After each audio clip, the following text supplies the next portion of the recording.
What's going on, fight fans? Here we are. UFC 268 is upon us.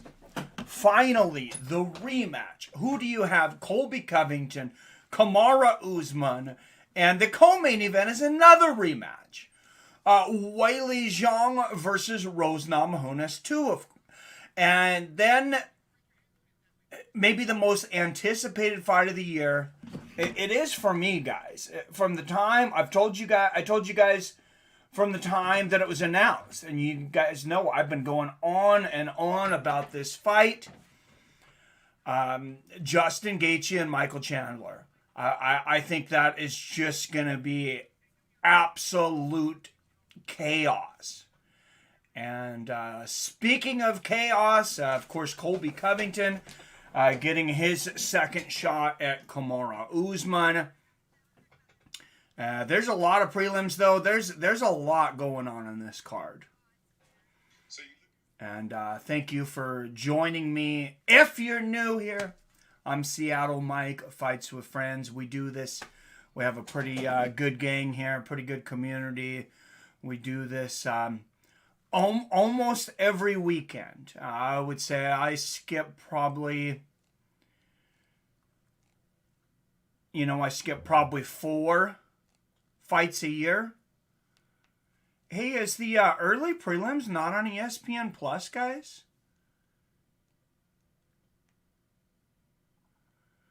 I mean, that's fine. Benjamin Ford with the Cash App.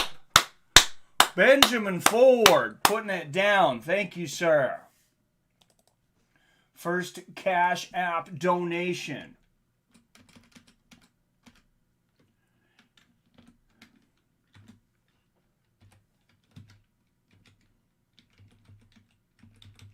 Of the night, bringing the tip jar up to $5. Hey, you guys are awesome. Benjamin Ford, you're awesome. Thank you, my friend.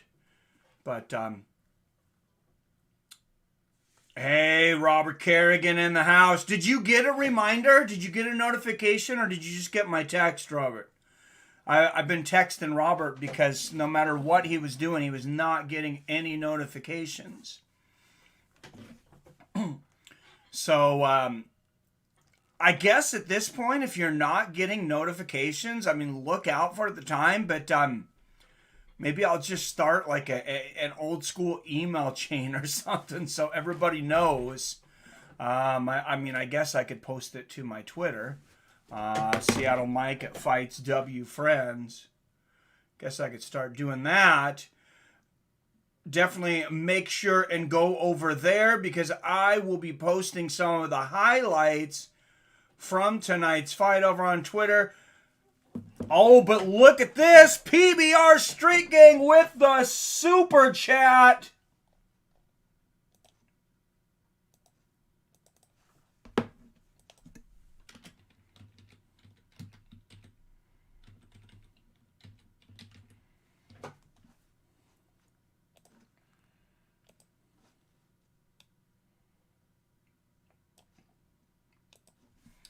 Thank you, PBR Street Gang. $12 super chat says put that $12 back up in the tip jar. Hello, MMA Mike. Hello to all in chat. Yeah, that was my total for the last stream, and I've forgotten to pull it off. Well, thank you so much, PBR. PBR, long time member, premium member, and just all around great member of the community. Thank you, my friend. No notification. Got your text, though. The MMA Mexican. Oh, I don't know if I hear Brandon on the Spanish commentary table. The MMA Mexican. Oh, yeah, Brandon Moreno. I don't know. Brandon Moreno on the Spanish commentary. Hey, very cool. And I'm glad that they're getting good fighters in there for the Spanish commentary too, because this is a worldwide sport. This is no longer about me and you and our buddies drinking beer. It is, But it's no longer about, you know, just the United States or just the U.S. and England and Ireland and, you know, a few countries like it was for a long time. Of course, now it's Nigeria, it's Mexico, it's Brazil, it's Japan, it's Russia. And Russia is coming out big this year. Of course, Bellator. MMA is not just UFC. Bellator had their big show over in Moscow. What was it, last week? 2 weeks ago? 2 weeks ago, I guess. As Fedor Emelianenko fought in front of a huge crowd there.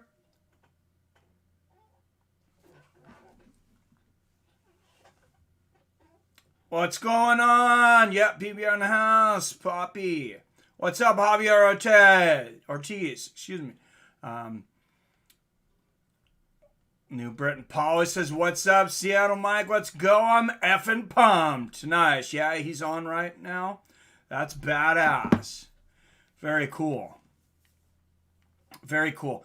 But apparently, I'm going to have to go over to Fight Pass and watch the early prelims. This will be the first... Oh, no. No, they're here on ESPN. Okay, they weren't showing up for a moment. I don't know why they weren't showing up earlier, but they are now. And, oh, so we already got Vergara and Osborne. Oh, shoot, this fight's almost over. They were not messing around. And for those that have been missing Mr. Joseph Rogan, if you listen to part of the UFC commentary in the background or opposite me, you'll be happy to hear Joe Rogan on the mic. Hopefully that didn't just lose my entire crowd. No. I'm pumping right now with Mortal Kombat song. Nice. Mortal Kombat. I should not try to sing ever. Never. But, yeah, we got Vergara and Osborne, this first fight. For a second, I thought it was only going to be the UFC Fight Pass for the early prelims, which I would have went over there and re-upped quickly for you guys, but I'm glad it's here. I've been meaning to re-up my UFC Fight Pass. It's just, who would have thought we'd ever have the problem that there's so many fights on that you don't have enough time to watch them all. What a great problem to have. Brandon going in on MMA commentary right now. Wow. Beautiful.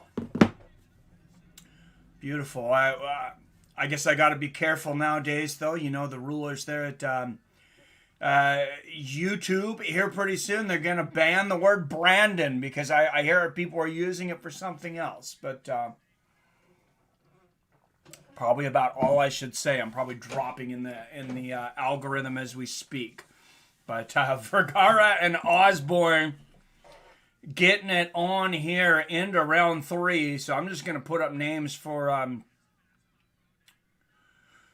put up the names for the next fight, get our fight clock ready, and all that. And yeah, I'm excited. It's been a hell of an up and down week. Not the greatest week for me at work, guys. I want to go too deep into that. I don't want to drag people down, but I will say this. I'm very happy to be here with you guys watching fights right now, rather than where I've been this week.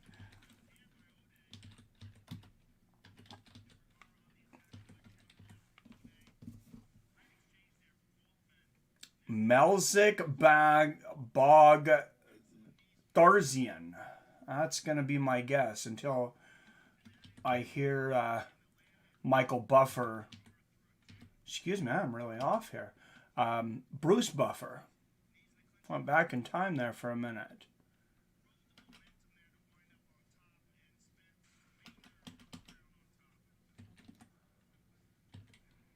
So I don't ever remember putting in the name of this fighter. That is a long freaking name.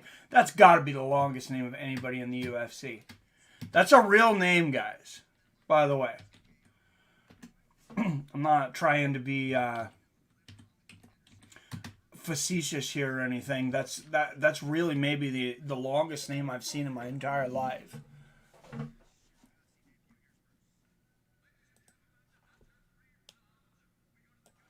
I gotta move it over to fit it all in there and make it look right.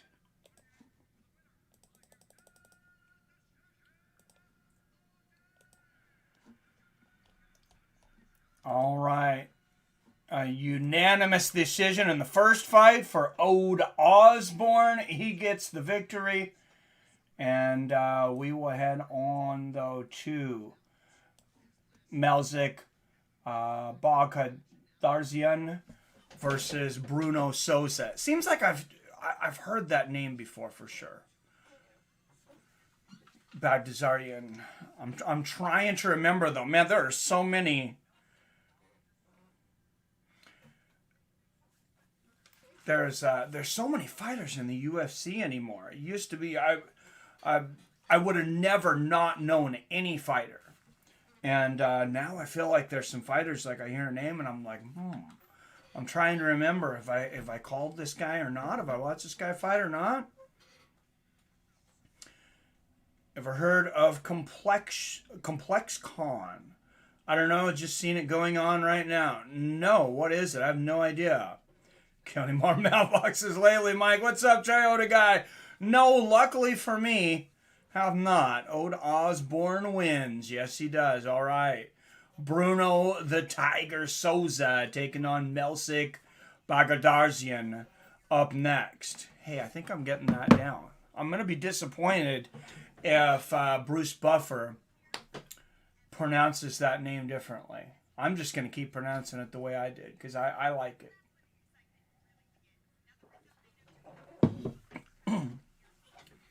But who's everybody got? Have you guys all voted in the polls? We got polls up. We got a poll up for the top 3 fights. Weili Zhang versus Rose Namajunas. Rose Namajunas, trending favorite right now on that poll. I can tell you guys where the polls are. Right now, 67% of you have Rose winning, 51% by finish. Just 32% for Zhang. So if you want to vote for Zhang or vote for Rose and give her a bigger lead, go over that community tab real quick. For the championship main event, Colby Covington versus Usman. A lot of Colby fans. You guys are skewing this.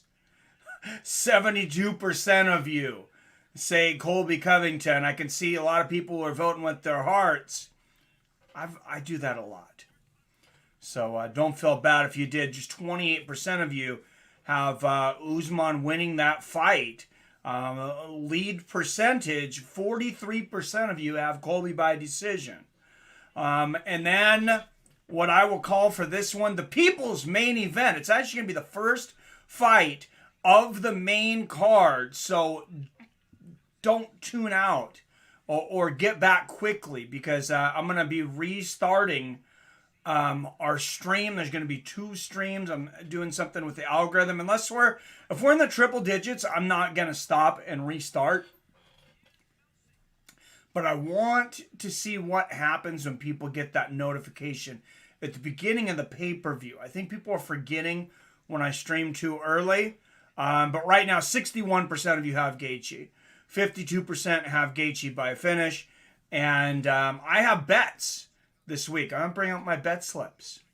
They give you bet slips here in Washington instead of being able to pull it up online.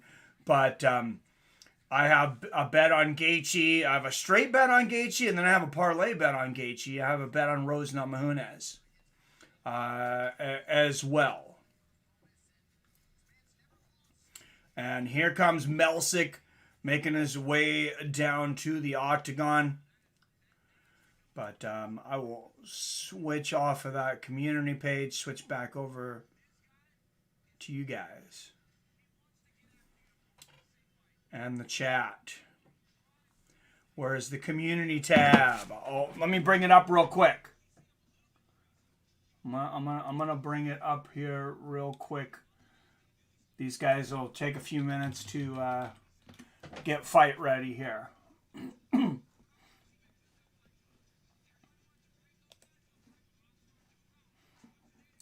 So make sure you share this too. I just seen there's 700 people watching MMA Hawes. What the hell? They're not that much better than us.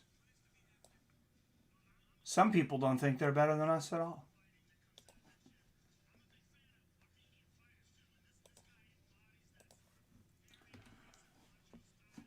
All right. So, community page. I'm going to go just like it's your page. So, of course, you're not going to go to your channel. Go to the Fights with Friends homepage. And then you're going to click, there's home videos, playlists, and then you're going to click that community tab. And you're going to see the polls there. And you can go back to pretty much any community post I think we've ever had. And of course, you could become a member. PBR already is, I know. Thank you very much. All right, well. Thanks, good question, PBR. All right, out of the blue corner, representing Para Brazil, a plus 310 underdog. He is 10-1 as a professional. Bruno the Tiger Souza. And Mac 209. I've been waiting nearly 2 years for this rematch. Let's go, Colby. All right, I got to say, let's go, Colby, because he put it on the super chat. Pretty much anything you put on a super chat, I got to say, unless it's going to get me kicked off of YouTube or unless it's something, you know, just absolutely crazy. And I know you guys wouldn't do that. Mac 209 with the $5 super chat. Bringing us to the deuce quickly here. $22 in the tip jar.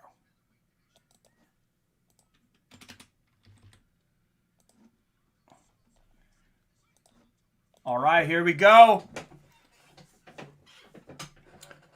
Thank you very much. Don't think they're better than you, Mike. Thank you. Totally don't see it on my YouTube page. Oh, you don't see the community? I want Colby to win in my heart, but Usman for the win in my mind. Yeah, I think Usman's got Colby's number tonight, to be honest. A Melsick in the gray shorts, Souza in the black. Souza making his UFC debut tonight. Nice little 1-2 there from Baghdasarian. And these guys making their debut, they're always an X factor. Always an X factor. Nice inside leg kick there from Melsick. Because you never know what they're going to do when they get in there. Guys like, you know, guys from Cage Warriors.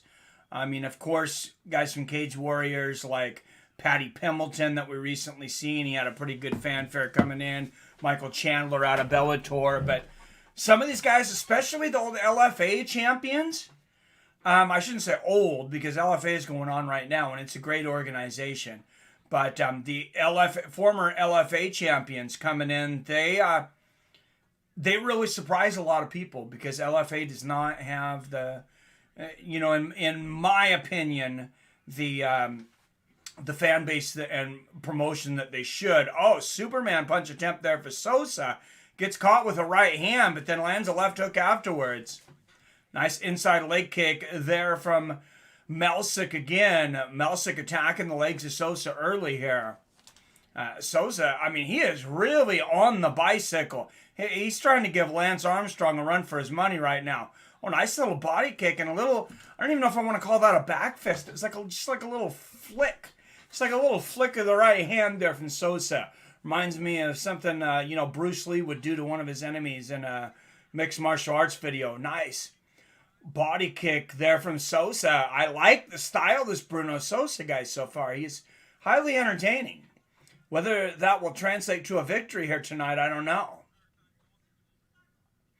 Good straight right to the body there for Baghdasarian. Trying to find that special link. Maybe my old phone wouldn't let me in community tab until I updated my YouTube app. Oh, really? That's crazy. Canelo versus Plant reminds me of the good, the bad, and the ugly. Who knows what's going to happen? Retro Nerd verse 72. What's up, Arcade Chaos? I'll be back later on. Hopefully I am sick as a dog today. Oh, you're saying hopefully you're sick as a dog today. Sorry to hear that, man. Yeah, get to feeling better, man. Hopefully it's nothing serious, just a cold or something.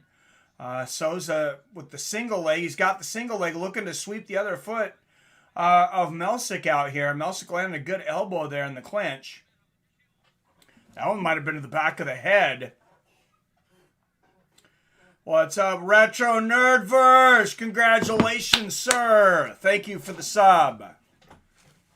Come join the community. Hey, it's better over here. Yeah, you can't miss all this tonight. Right, Souza and Baghdasarian playing tag. Arcade Guy Cooties. Oh, sucks because today is my birthday. Oh, yeah, happy birthday, Arcade. You were supposed to call in and do some commentary. We talked about that. And I got the number for you for the call-in and everything. Look at that nice 1-2 there from Souza. I hope you're feeling better.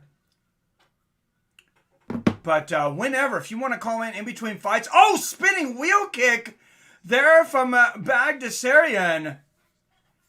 And speaking of spinning wheel kicks, apparently this last week, Dana White's Contender Series had its first ever spinning heel kick knockout. Good straight right and the body kick there for Baghdasarian. Oh, and a nice leg kick and a right hook there from Melsik. He might be putting away this first round right now. This first round was fairly close to me on my card, but look at this inside leg kick from Melsik and the right hook. I have no doubt on my scorecard at least that Melsik Baghdasarian did enough to win that round. Canelo Alvarez says, yippee-ki-yay. There, Nelson in the house. What's up, my friend? Good to see you. Robert, that is really funny because I'm eventually sick for the last 2 years and I'm tired of it. Oh, it sucks. Unless you want to hear me coughing nonstop, there's no point in me calling in. Drink some real hot tea before, man. Maybe try that. That's what I've been nursing a cold on the show before, and what got me through it was some hot throat coat tea. Send your wife out. Tell her to grab, or anybody that's in the house, tell her to grab you throat coat tea. I'm trying to think of who it's made by. I think it's Stash. I want to say it's Stash. All right, guys. Round 2. Todd Anderson putting these guys in together. Nice exchange at the beginning here of the second round. Good inside leg kick there from Melsik.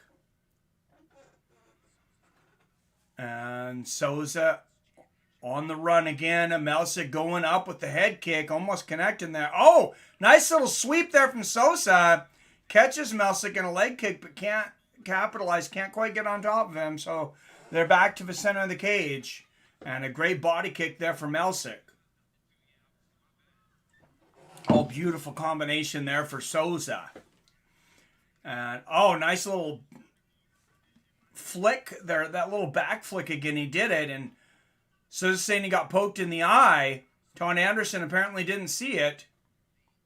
Melsik continuing to come forward. Maybe it wasn't too bad because he seems to be getting away from what Melsik's doing right now. And yeah, Melsik can't cut the cage off because, Souza, he calls himself a tiger, but he is bicycling around this cage like it's the Tour de France. Inside leg kick there from Melsik. Not a good look here for Souza. Good body kick there from Souza, but this big cage, and the longer this goes, it seems like the more Souza is starting to do this bicycling thing. That's, oh, nice body kick there from Souza, though, in the right hook. You don't want to pull a Caleb Starnes in your UFC debut. What's up, JoJo? Yo, Chandler, Gaethje? Dude, I have Mr. Gaethje. Thanks for clearing that up. I started checking chat to see what I said. Oh, ginger tea.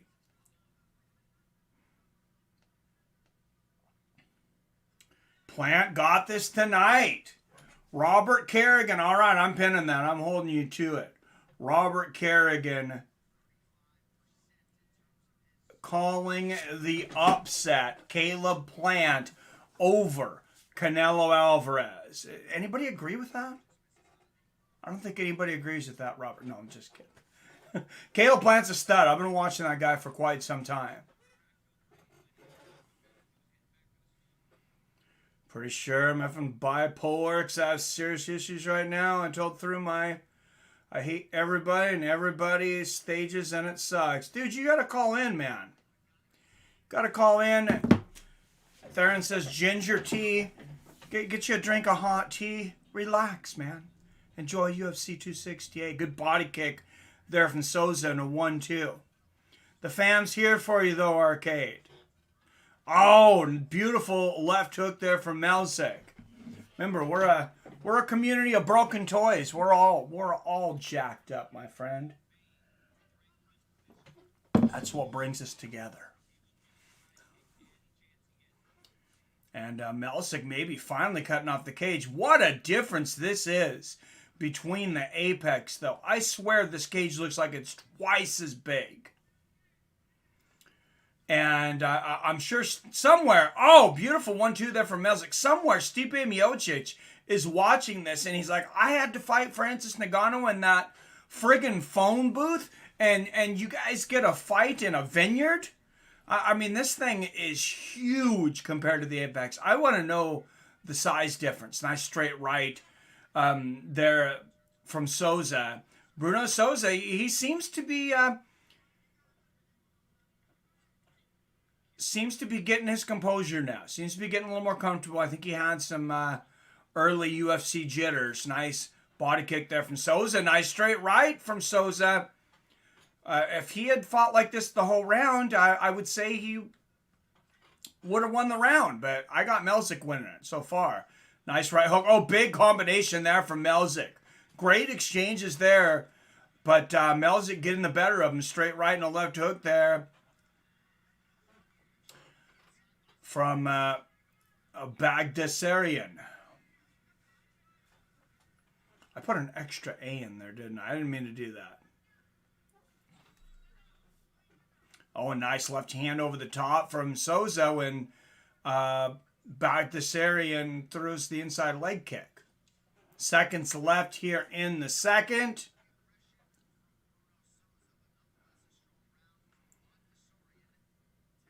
Transitional medicinals is funny because I was trying to remember John Cusack's name last night and I couldn't remember it for nothing. We're getting older, man. You're in your 40s now like me. Stuff starts to slip. Your nipples start to get a little lower. You start forgetting a few friends and then boom. All of a sudden, you're like, what was your name, Dad? Oh, no, maybe not that far, but Jesus, hopefully not. I could say Nicolas Cage. Can see Nicolas Cage playing Canelo when they make the movie. Dude, he's going to be 1,000,000 years old, though, by the time they make that movie. How old is Nicolas Cage? He's 57 right now. Yeah, he can play the older, retired Canelo, I guess. I will say, he does look good for 57.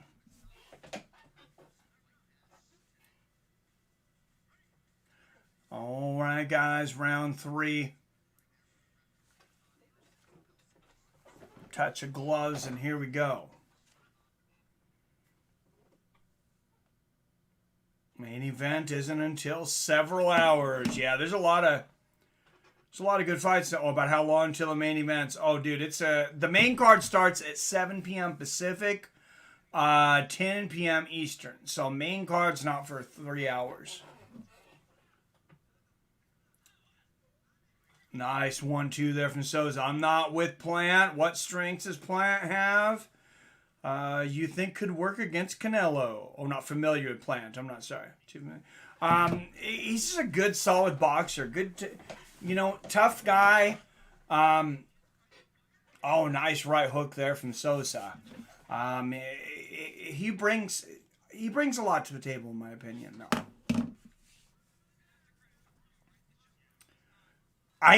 Personally, I have Canelo. I think everything that Plant does, for the most part, I think Canelo was going to do better. But maybe Robert could give us a better answer. Nice body kick there from Melsik. Make sure and hit that thumbs up button, guys, if you like what I do here. Share this. Because, guys, I know Colby Covington with the whole MAGA thing's fighting tonight. But tonight, I want to make fights with friends great again. Let's get those numbers back in the triple digits. We used to have them every single pay-per-view. Between, hundreds and even into the thousands for a chat at one time. And, nice right hook there from Melsik. Good inside leg kick.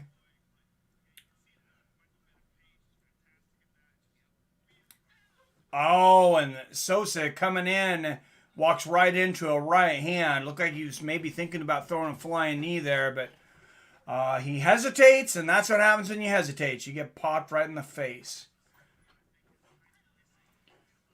Some fighters, their competition brings out the best in them. Oh, for sure. Canelo will underestimate Plant and get knocked out. Wow. Robert Kerrigan. Dude, if you take Caleb Plant by knockout, I'm pretty sure you're getting like some crazy, crazy odds, because Plant by decision was really good odds. Nice right hook to the body there from Melsik. And Souza just a step behind the whole round once again here against Melsik. I have Melsik winning the first 2 rounds. I have him winning this 3rd round so far. This is Plant's biggest fight of his life. Oh, absolutely. This will make or break his career if he goes out and performs well. It's nothing but good if he wins. It changed the whole landscape for him. Robert says, I agree. Okay. Oh, yeah. If he can beat the best fighter in the world. Nice body kick there from Melsik and a right hook upstairs. I believe ranked top pound-for-pound fighter in the world right now, Canelo Alvarez. And Caleb Plant, he's very, very good. I've seen several of his fights, Robert. I know why you're big on this guy. He's a very good boxer. Like I said, I'm still taking Canelo, but I wouldn't be the most shocked guy in the room if Plant pulls it off. And Souza shooting for a takedown late. This is exactly what you don't do in the last minute of the 3rd round in a fight you're losing every round in, is go for a takedown. That's what you don't do. We'll just call it the Brendan Loughnane. Or we can just call it the PFL, because that's where Souza might end up after this if he's lucky. I don't know that Bruno Souza is going to get another nod for a while. He just didn't do enough for me tonight. Lost all 3 rounds, but the big thing is I feel like he wasn't aggressive enough, especially early in the fight. Now Melsik doesn't have to be aggressive. And one of the issues here I see with Souza, and both these guys are having that issue a little bit, is they're both counterpunchers. They're both waiting for each other. Look at that right hook there from Melsik, though. Melsik creates his own angles, though. Bruno Souza needs to go back to the drawing board and figure out how to do that. Plant is taller. I think that leaves Canelo skeptical for an uppercut. Or susceptible of it.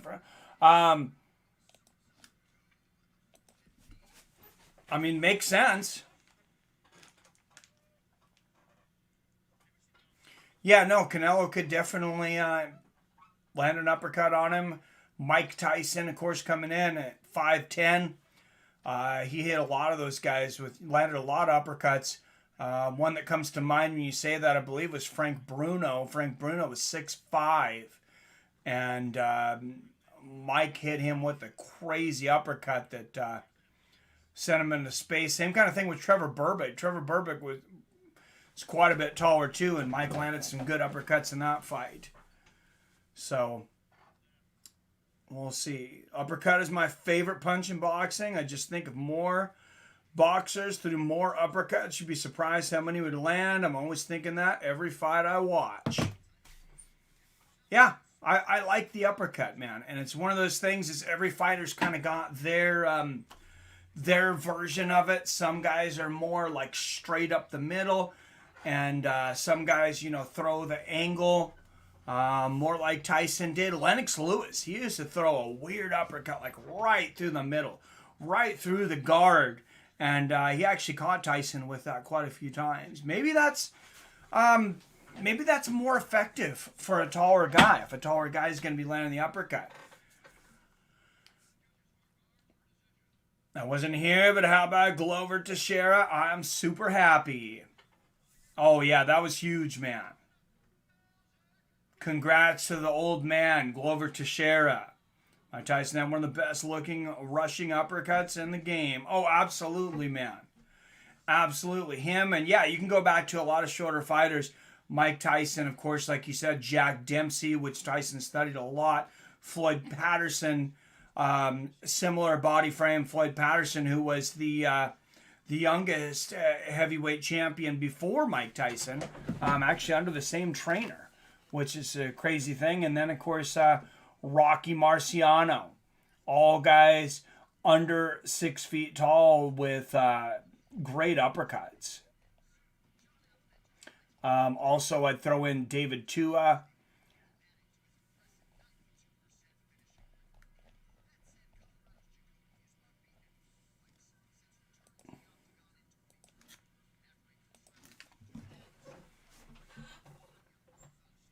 Francis has the whole heavyweight division training like never before. Oh, for sure. Stoked for Glover. All right, I got a question for you. Let me get the fighters' names on here. And I got a question for you. Specifically, RK, because you're the Francis fan. But I also want to hear what other people have to say. Because watching this big cage has really got me thinking. All right. Stipe Miocic and Francis Ngannou. They fought in that tiny apex cage. Do you think it would be a different fight? And do you think maybe Stipe wins that if they fought in this really big cage where guys have a lot of room to move around? I just feel like that small cage is such an advantage for guys like, guys like Francis. But to be fair, Stipe's a knockout artist as well, though. So, and Francis got so much better on his wrestling. He was a much different fighter than the first fight. John Allen, 8 first-round finishes. He's finished 12 of his 13, 9 knockouts, 3 submissions. Comes to us from week 3 of the Brazil Dana White Contender Series. I'm hoping he can defend it at least once. Stoked for Glover. Yeah, but me too. I don't know if you guys remember, but I thought he was going to be John Jones when he fought him. I was wrong. But yeah, he came in. Didn't he come in undefeated, Arcade? Wasn't he like 20-0 with like all knockouts or something like that?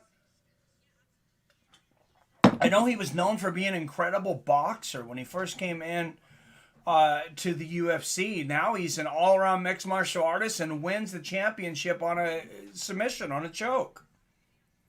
A big cage or small cage, he's crushing everybody. All right, I think it's going to be the hardest fight. I don't know if you guys remember, but I thought he was going to be John Jones. I think it's going to be the hardest fight for Francis. We'll see what it's truly made of.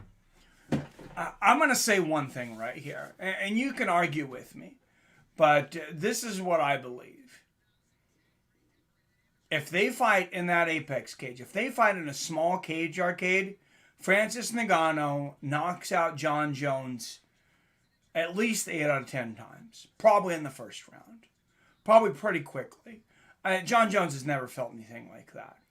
If they fight inside the large cage, it is a long war. I think Jon Jones will have a great chance to wear Francis Ngannou down, and he would have to reach down deep. Jon Jones has not had to reach down deep. I don't believe that he has felt that kind of challenge since Daniel Cormier. The second best fighter in that light heavyweight division at the time. Maybe the second best pound fighter ever. Dustin Jacoby, 5 years older at 33, 2 inches taller at 6'3". And Jacoby will have a 1 inch reach advantage. Dustin also came at 203.5, a pound and a half under. John Allen right on the 205 limit. So I don't think a pound and a half is going to make a big difference. Wow. Bruce Buffer really came out like he's doing the Price is Right this week. Old school Price is Right. What's up, Greg Brimstone in the house? They're 1-1, so I'd be all for a trilogy fight. I think Stipe would have a better chance in a bigger octagon, but only one way to find out.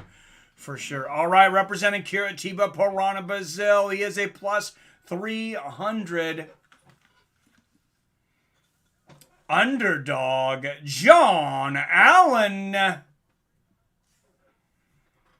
And out of the red corner, representing Inglewood, Colorado, a minus 380 favorite. 15-5 as a professional, Dustin Jacoby.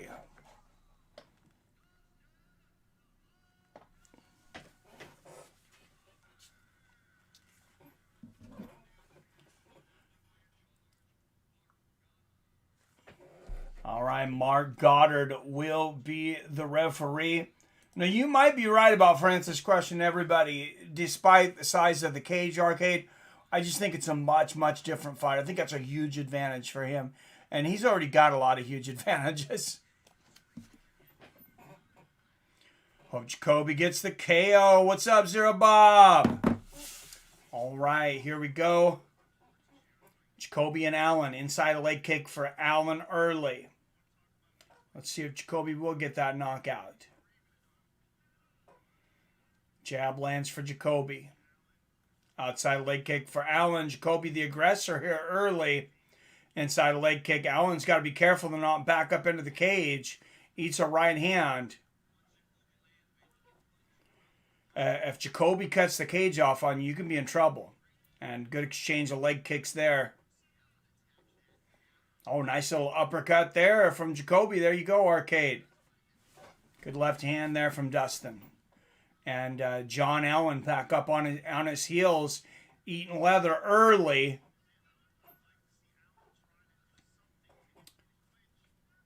Nice body kick there from Allen. Jacoby with the 1-2 there. And the low leg kick. Oh, nice little uppercut there from Jacoby. Now he's putting his hands down. He's challenging Allen to come in.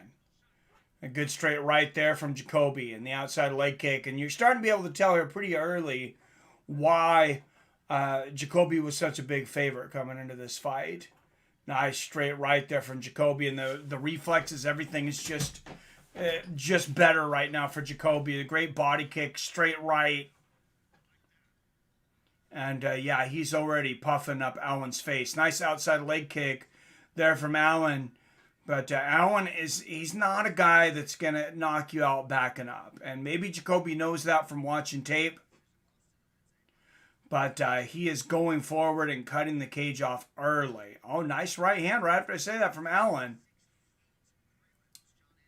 And good defense. Allen's blocking a lot of these shots here, too. Nice right hand there from Allen. Does anybody have any bets tonight? Any bets? I have some bets. I have some bet slips. I'll go over. I mentioned a few of them earlier. I guess one of these is garbage because I lost last week. There's my Rose.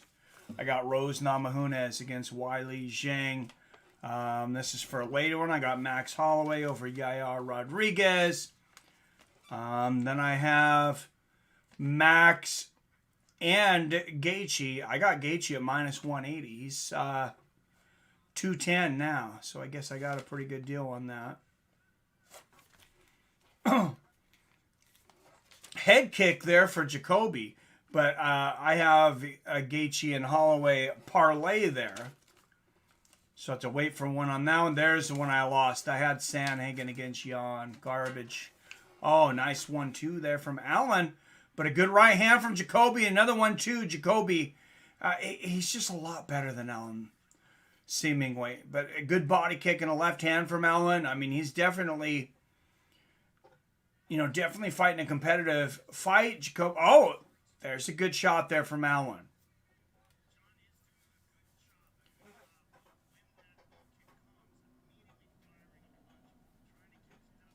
Good right hand. And now it's Allen that's been coming forward for, a lot of last minute. Nice body kick there from Jacoby, though, in the 1-2. Jacoby's a great counter striker, too, though. It's Allen just, he drew a real hard number tonight.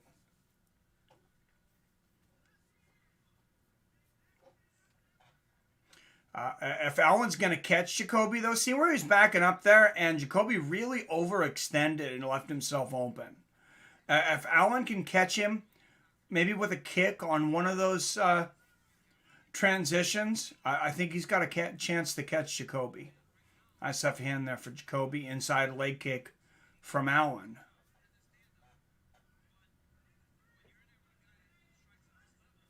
Good body kick there from Allen. And there's got to be some... Oh, head kick there from Jacoby. Didn't have everything on it, but it got through. Nice little leg kick from Jacoby. Straight right from Allen. He barely missed a haymaker there. Did Allen. Oh, big right hand. Gets through for Allen there. So John Allen, like I said, he is better when he's moving forward, which he did a lot more in the last couple minutes of this first round. Oh, nice right hand there from Dustin Jacoby. And goes for the spinning back fist. That's going to be round 1.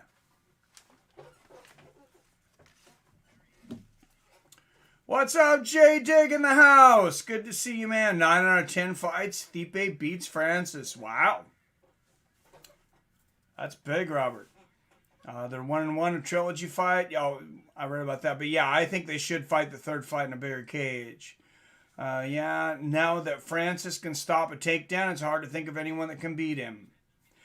And Stipe, he's not getting any younger. He's I think he may have turned 38 since their last fight. I know he wants that one back against Francis. Stipe being my favorite fighter, in a way I kind of don't want to see him fight Francis again because I know what can happen when you fight Francis Ngannou. Things can get really ugly.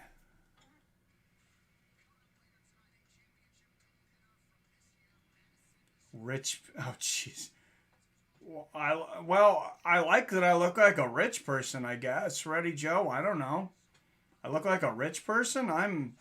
I'm super confused, brother, but okay. All right, I guess I look like a rich person. My $10 headphones here. That's one of the weirder comments I've gotten in any chat, I think.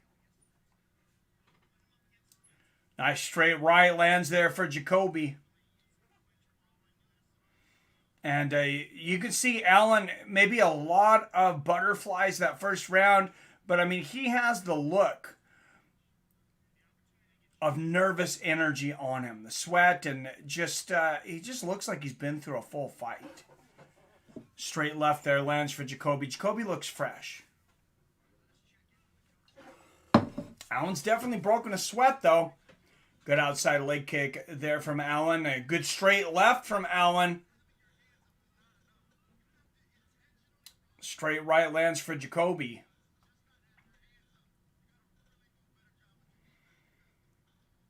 Nice 1-2 there from Jacoby. Jacoby's doing a couple things that are really... Oh, and there's what I was talking about. The overextension of Jacoby, and Allen lands a couple shots there. Maybe, doesn't make him pay as much as I would like to see. But that opportunity is going to be there. A couple of straight lefts land there for Jacoby. I think, honestly, that might be one of Allen's only chances here. Nice outside leg kick there from Allen. Right hand gets through for Jacoby. If Allen can come forward, throw his shots back up just a little bit while Jacoby's throwing his, make him overextend. Nice 1-2 there from Jacoby. Oh, good left hook there from Allen, especially if he throws those three-punch combinations like that. I like it when Allen's throwing combinations. And look at that. He's not, Jacoby's not throwing when Allen's throwing more than one shot. Good 1-2 there from Allen. Front kick to the body there from Jacoby. Low leg kick lands for Allen. Oh, nice combination there from Jacoby. Oh, good 1-2 there from Jacoby in the left hand. If I'm Allen's corner, I'm telling him punches in bunches. Only thing that's slowing Jacoby down is when you throw combinations. 1-2 and a low leg kick there from Allen. Jacoby coming back and punishing him. Nice outside leg kick from Jacoby.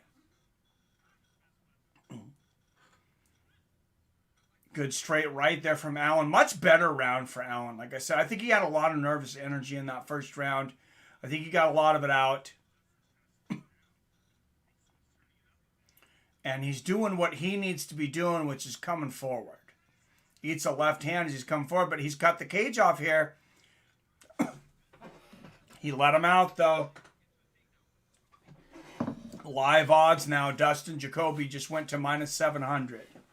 If you were going to bet Allen early at 3, I would think you would bet him at 7 too, because it's kind of the same game. Good jab and a right hook there from Jacoby. If Allen's going to get him, he's going to have to take Jacoby out, in my opinion. Good straight right there lands for Allen. Live odds, very, very interesting. So I'm Nuka-Cola, Googled best fight companion, and it sent me here. I like it. I should put that in the search, best fight companion. That's a good idea. I was going to say, is that a compliment or... really, Nuka? And tablet. I'm not sure what you're saying. Oh, smiles and tablets. All right, you see Jacoby outlanding Allen 64-45, but good uppercut there for Allen. Oh, beautiful left hook to the body there from Allen. He's having a much better round, and then he gets poked in the eye. Oh, no. Just when John Allen was gaining a lot of momentum, he eats a poke in the eye, and oh, man.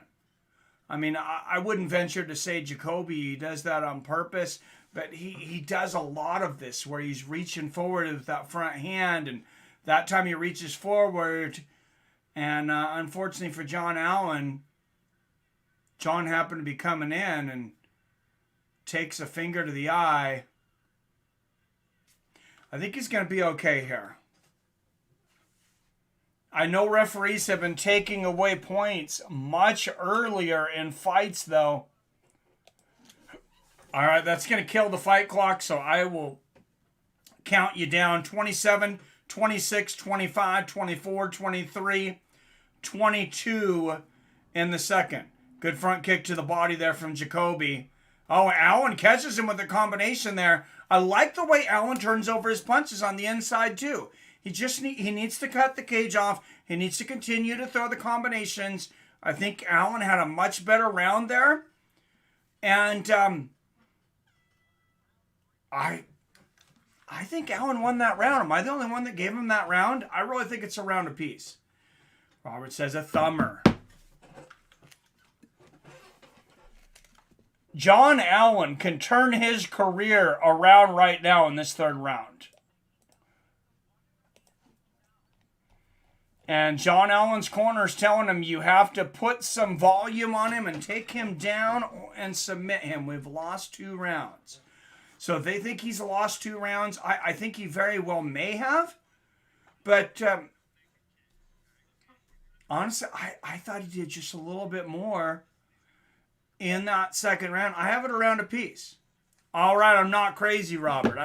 That seemed like a hard round to score. Robert has a 19-19 as well, so I feel vindicated.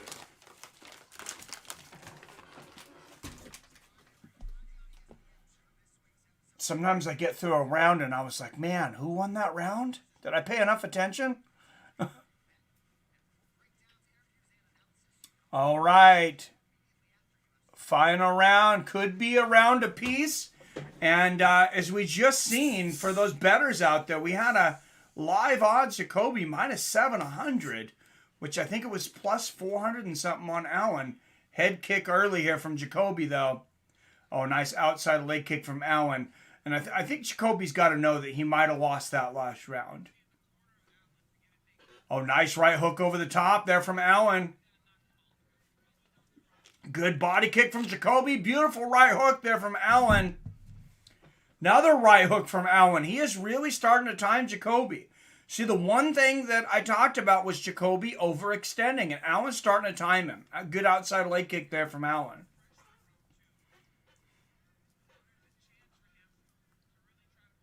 That's another good inside leg kick there from Jacoby. That's another thing with these crazy live odds, though.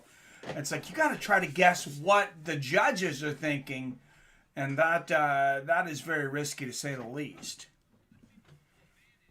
Nice left hand there from Jacoby. Especially, I mean, in a really close fight, I think the judges, for the most part, knock on wood, are doing much better than they were even a year and a half ago. Nice head kick from Jacoby. But when they get really close, it's just tough. It's very tough. It depends on what you're looking for. Good straight right there from Jacoby. Oh, nice left there from Jacoby. Allen gets through with the right hook.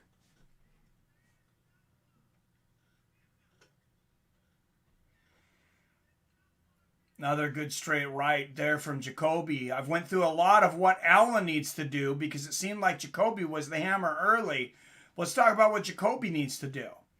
I think Jacoby needs to stand there in the center of the cage and wait for Allen to come to him. Nice right hook for Allen. He's got a reach advantage, and don't wait for him to punch. Just wait for him to come in a little bit. Nice right hook lands there for Allen. And Jacoby, stay busy with that jab. Good exchange there. Nice straight right there from Jacoby. And stop throwing one shot if you're Jacoby. Straight right. I think that's what has allowed Allen to get back into this. Oh, great exchange there. And Jacoby lands a left hook. Allen with the right hand. Jacoby may be getting a little tired. I think Allen got a second wind. Although he looks to be huffing and puffing too. Good outside leg kick there from Jacoby. What's up, Break Dorsey? Wear some big reflective glasses that we can see the fight through, right? Tough round to judge, though. Yeah, I agree. Let him be for now. Gets out of line, I'll boot him. Robert's got it. I know. Chat's in good hands when you got Robert or Billy in here.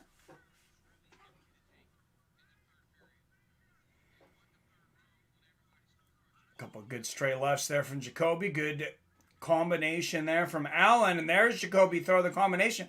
Allen weathering the storm there, though. Straight right there for Jacoby. Left hand gets through for Allen. But I think that's definitely the key for Jacoby. Stop throwing one shot. Keep throwing the combinations. And you see there, personal best significant strikes for Jacoby. Straight right there for Jacoby and a jab. And I definitely have him winning this round. Oh, head kick there from Jacoby. Good counter left from Jacoby. Good left there for Allen. A straight right for Jacoby. One minute left in this third round. What do you guys think of the really long streams, though? Should I start a little later? Is it a bit much doing the early prelims? And then the prelims, maybe I'm losing people by that time they forget. Good 1-2 there from Allen. I would hate to do worse for the channel for doing more work. By doing more work. Nice left hook to the body for Allen. Good right hand for Jacoby. Good uppercut for Jacoby. Front kick to the face there from Dustin. Good left hand from Allen. Both of these guys won it. 20 seconds left in this fight. Jacoby's had the better round, though. And Jacoby, a little bit of an inadvertent headbutt on the chin there. Nice right hand from Jacoby. I'm not sure how much that was effective. It wasn't really a headbutt. He just came up and the top of his chin hit Allen's chin. But I got it 2-1 for Dustin Jacoby, and he may have won all three. Okay, cool, Robert. Just making sure we've got a good crowd here. Don't need any trouble. Thanks, Shay Dig, for sure. Paula says, I love the long streams. Hey, good to know. Thank you for the feedback. Ready, Joe? This is your one and only warning. We don't tolerate racism. Do we have racism? What the heck? What did I miss?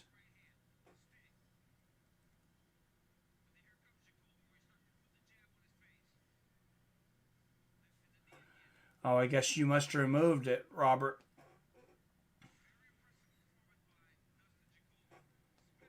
Huh. All right. Dustin Jacoby should be well on his way to another victory. J. Dig says, love the long streams. Well, thank you. Zero Bob's is easy win for Jacoby. All right. Good to know. Like I said, though, unless I'm like triple digits, though, for the main card, we may just keep going, but start a whole nother stream. So it'll go out and you just have to rejoin just real quick.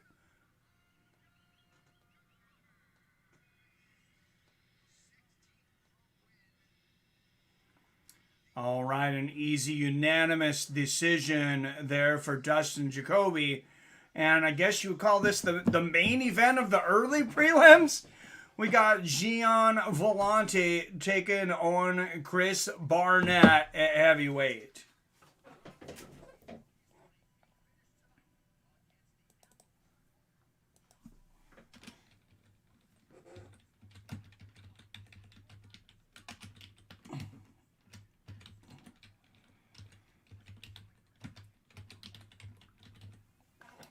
All right, Gian Villante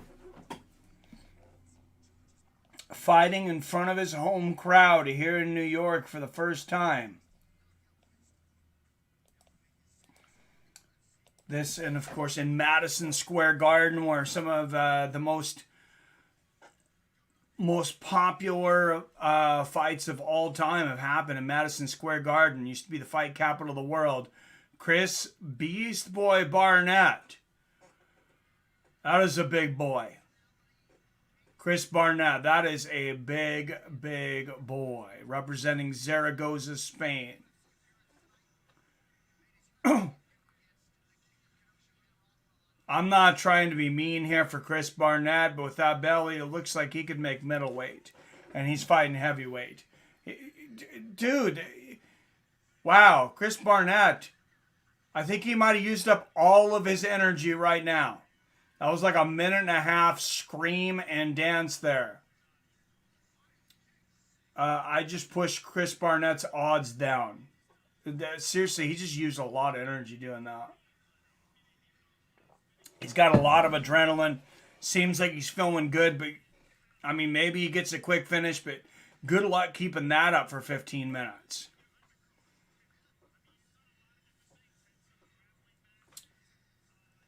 Well, thanks for letting me know, Robert. I trust your judgment, Robert. If you need to bounce somebody, bounce them. We don't need to make people feel unwelcome. What's up, Darren? Hello, sir. This big boy got moves. Yeah, he's dancing like Hollywood, man. Chris Barnett, 8 first-round finishes. He's finished 16 of his 21 wins, all by knockout. He's won 6 of his last 7 fights. He may have to get it done in the first round because if he fights with that much energy, I mean, I'm kind of doing the math there, body mass and body weight, and how long he can keep up that pace. And yeah, he might have to get it done in the first round. Yes, cheers, Darren. All right, and here he comes. One of New York's favorite fighters, Gian Villante.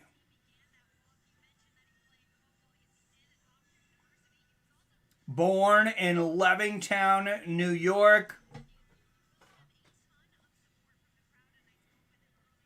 And you would almost think that Chris Barnett's the hometown favorite. Because Villante, very calm, very measured here. He's a pro, though. He's a veteran. He's been here a lot of times.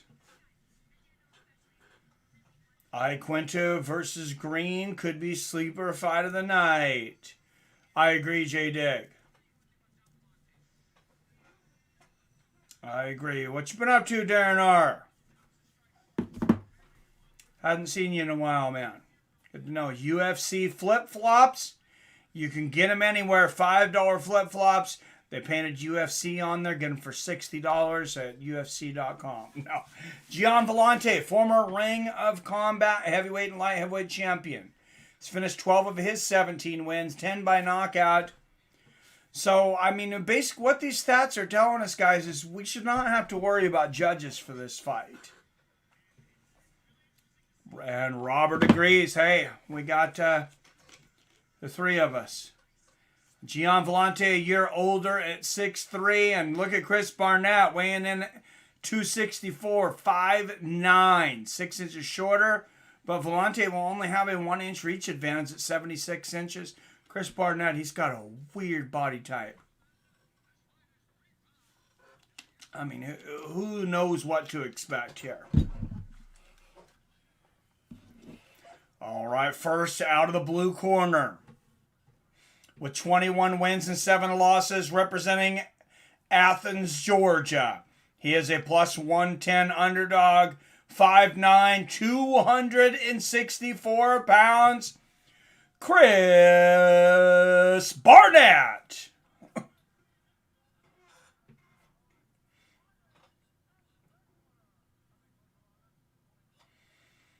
And out of the red corner, representing Belmore, New York, a minus 130 favorite, 17-3 as a professional, Gian Villante. And Villante representing with the Stipe Miocic hairdo tonight. The I just got out of bed hairdo.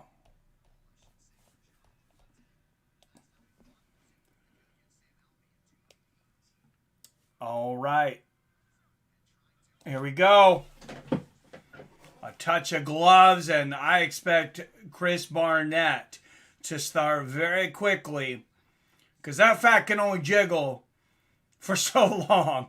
God, that is a big boy. 5'9", 264. I don't know how much weight he cut, but he looks like he's 5'9", 280 right now. My goodness, that's a belly. And Villante kicks him right in that belly. Oh, Villante targeting the stomach early. Barnett with a body kick of his own. Another body kick there from Villante. We know what the target is now. Oh, Villante going upstairs, going for the head kick. Barnett blocked it, but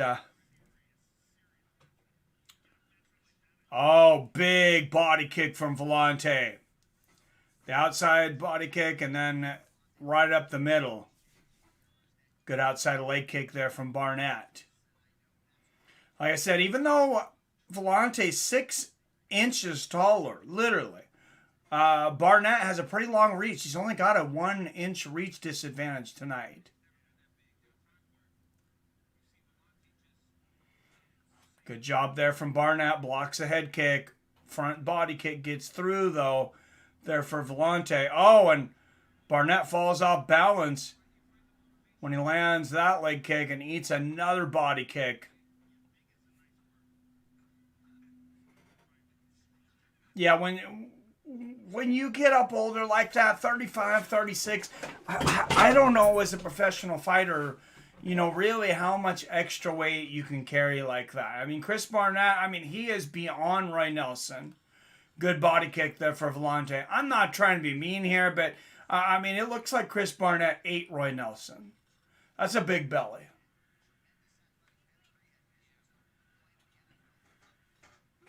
But, speaking of Roy Nelson, he was one of those guys that, he defied the odds. When he started getting up into his older 30s, though, I think that extra fat and everything, I think it really caught up with him as well. Nice inside leg kick there from Villante.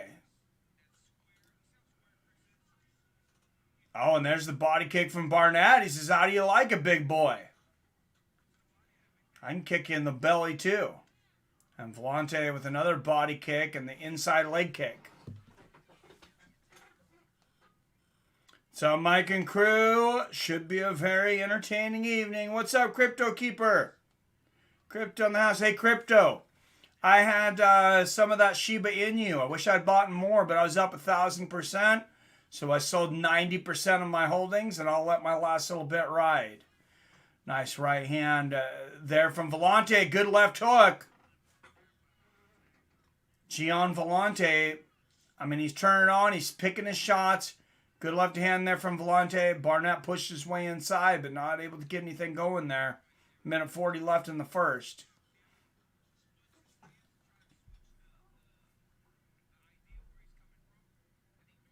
Darren R., really busy, Mike. Haven't been on YouTube in a long time.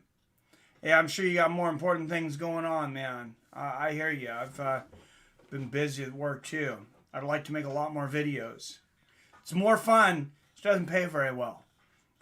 Anyone watch BT Sports weigh in with Bizbing? Was friggin' hilarious. No, I didn't. Hope they put out a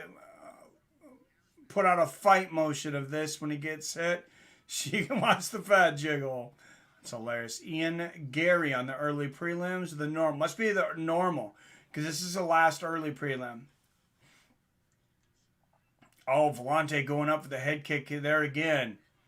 Arcade, I think Barnett needs to throw that uppercut you were talking about as he eats 2 more kicks to the belly. Oh, there's Barnett going forward with the combination. He seems like he's in good shape for a fat boy. Lands a 5-punch, throws a 5-punch combination there without being winded. Oh, and look at the spinning body kick attempt there from Barnett.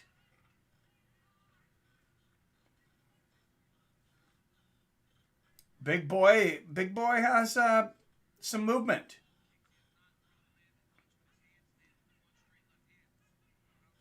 Nice left hand there for Villante. Oh, Villante with underhooks. This could be bad for Barnett. Oh, knee to the body, but it's the end of the round. All right, first round, Gian Villante.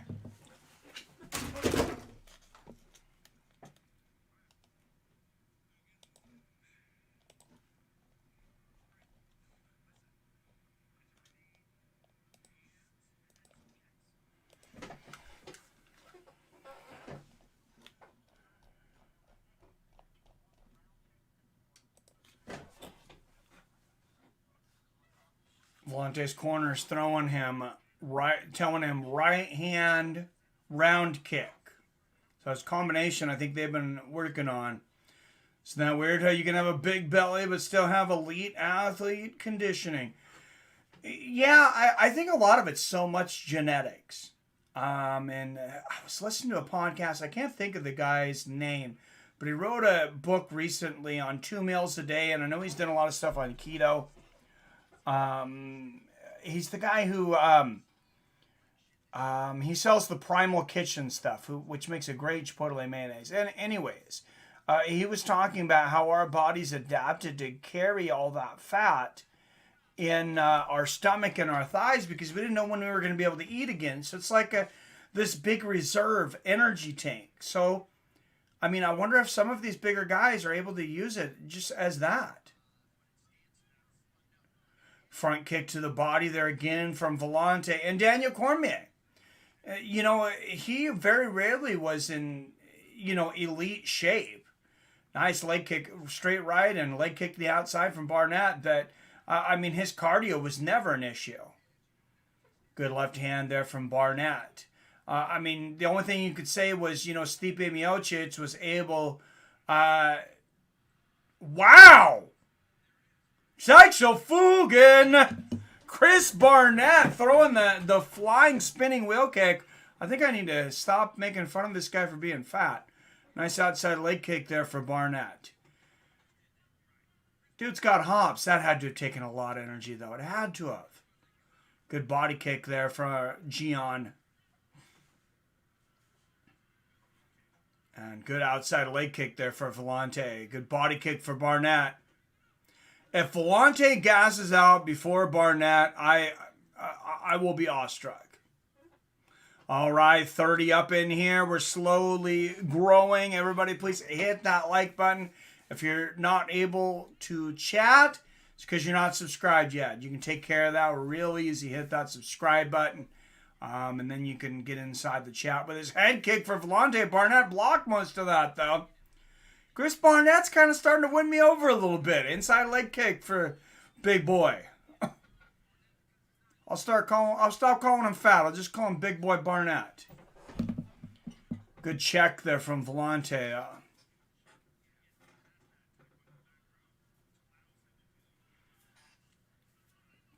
Good front kick to the body there from Villante. One guy that, had a big issue with his diet and kept on expanding weight classes. Spinning heel kick from Chris Barnett, and he floors Villante, and big shots from Chris Barnett. He might be able to finish this. He is wailing away. It is all over. And the front flip from Chris Barnett. Are you kidding me? That is literally one of the most amazing things I have ever seen. And even Gian Villante's got a smile. What in the hell did I just watch? This was like a video game. If you did this in a movie, oh my goodness. The spinning heel kick. He caught him with the heel in the head. A man 6 inches taller. And then, wow, Chris Barnett. And then does the front flip. Oh my goodness. Wheel kick right in the temple. What am I even watching here? What am I watching right now? I thought I was watching mixed martial arts. I'm watching some kind of Street Fighter video game right now. Wow. Wow. Chris Barnett. You got a new fan in me, bro. Oh my goodness. Oh my goodness. You won me over, brother. And I'm looking forward to listening to this interview too. This guy seems like a real entertaining guy. Wow. That's literally got to be one of the craziest things I've ever seen. Yeah, Cormier and Roy Nelson go 5 rounds. Excellent cardio. Most track and field athletes in Olympics can't go no 5 rounds. Yep, Mortal Kombat. Yippee says, we've seen him before. Wow, Negan his new Tekken game. All right, we got to listen to this. Let's let Chris Barnett talk. My goodness, that wheel kick came out of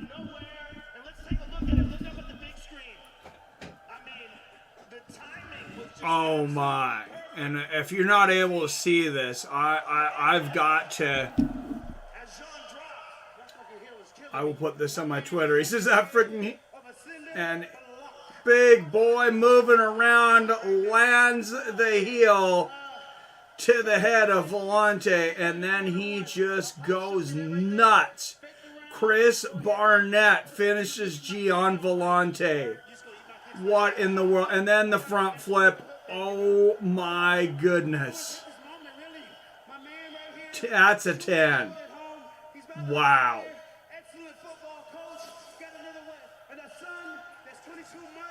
Wow. Finished 17 of his 22 wins, all by knockout. And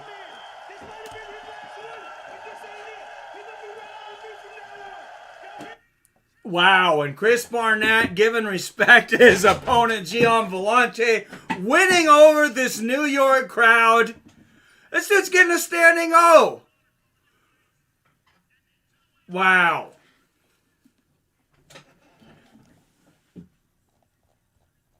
Wow. And the dance. And he's still dancing. Big boy's got energy for days. He might be on Dancing with the Stars too. Wow. That's amazing. What the hell did I just watch? DC been replaced. XD heel. Can you train the heel like a fist? It is the hardest bone in the body.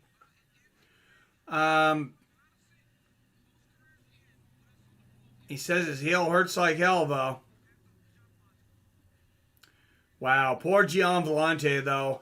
I mean, Chris Barnett doing his best to show him respect, but, final fight of his career. All right, somebody's talking about Garry.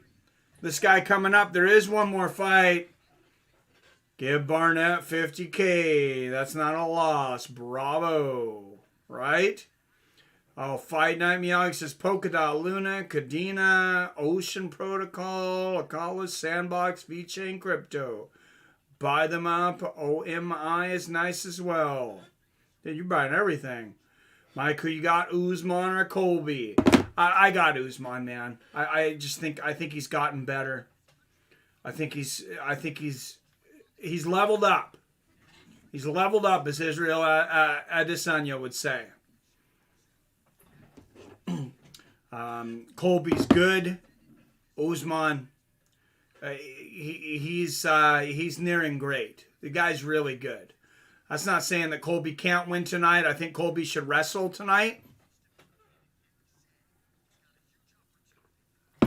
And we got some entertaining strikers coming up here, guys. Ian Garry and Jordan Williams. Who was it that was waiting for Ian Garry to fight? Somebody here was rooting for Ian Garry. He's up.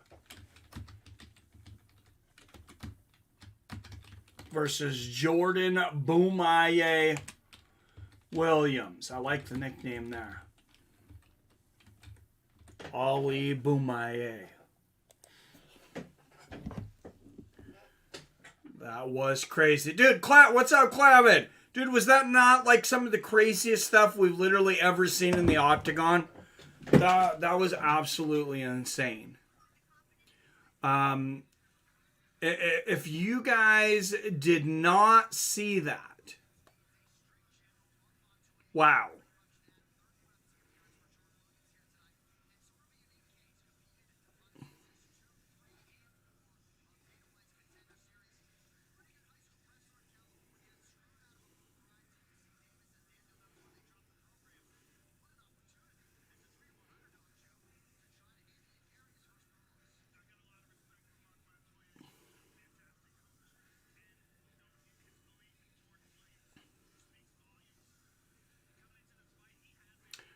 All right, guys, if you didn't get to see that knockout, I'm posting it to my Twitter right now, and I'll give you a link here in a minute. Jordan Williams, 5 first-round finishes. He's finished 8 of his 9 wins, 7 knockouts, coming to us from Dana White Contender Series, Week 7 of Season 4.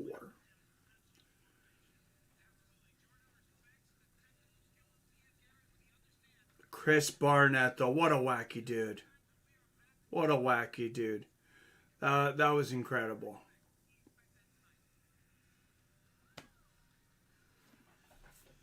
All right. And here he is representing Dublin, Ireland, out of Cage Warriors. A lot of people waiting for this guy's UFC debut. Ian Garry making his way to the octagon. Last fight of the early prelims. I thought it was going to be Villante and Barnett, but Garry going a little early here. 19 minutes left in the early prelims, so hurry up and get those shoes off, kid.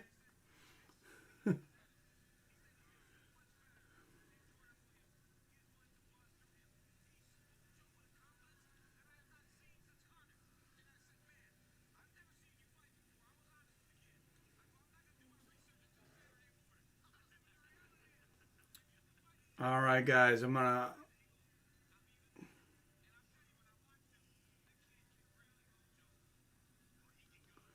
All right, you want to see that spinning wheel? If you didn't get to see the spinning wheel kick,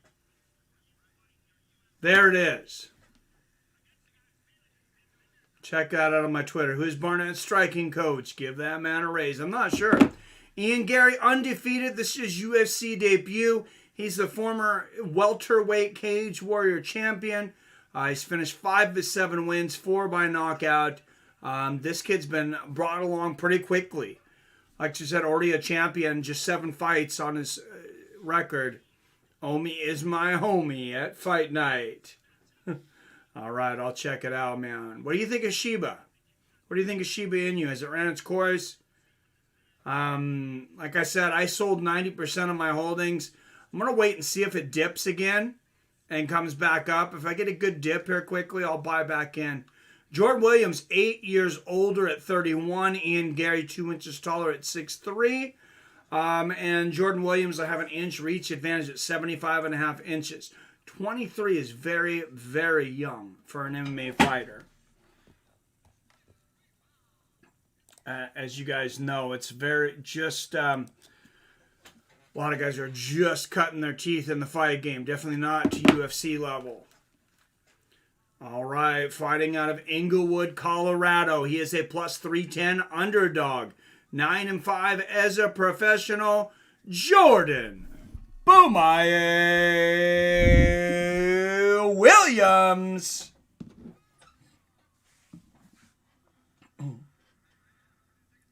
Like big talk about Ian Garry, supposed to be the real deal. He went to the perfect gym in Sanford for the wrestling. All right, representing Dublin, Ireland, he is a minus 400 favorite.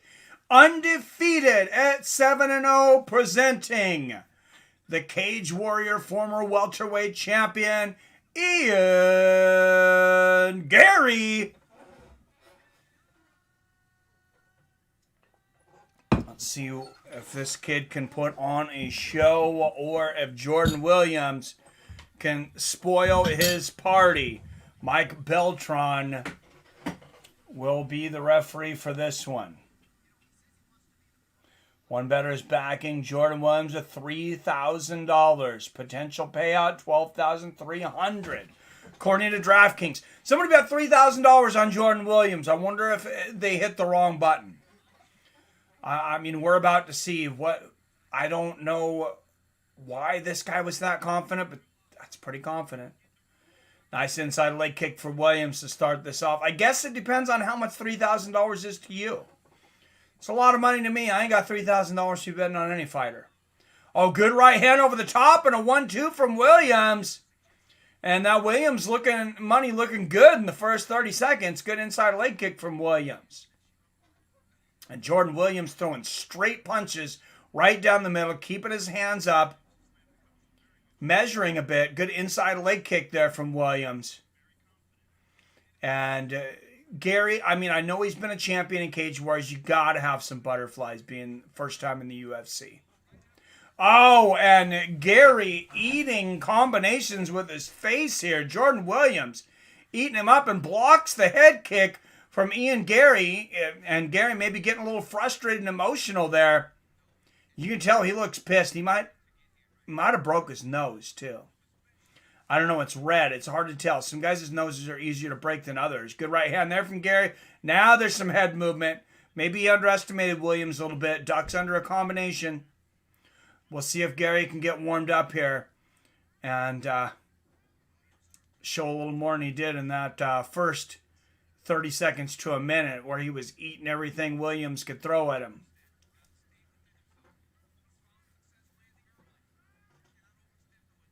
And Garry just trying to slow this down now, kind of getting on his bicycle a little bit. Good body kick there from Garry.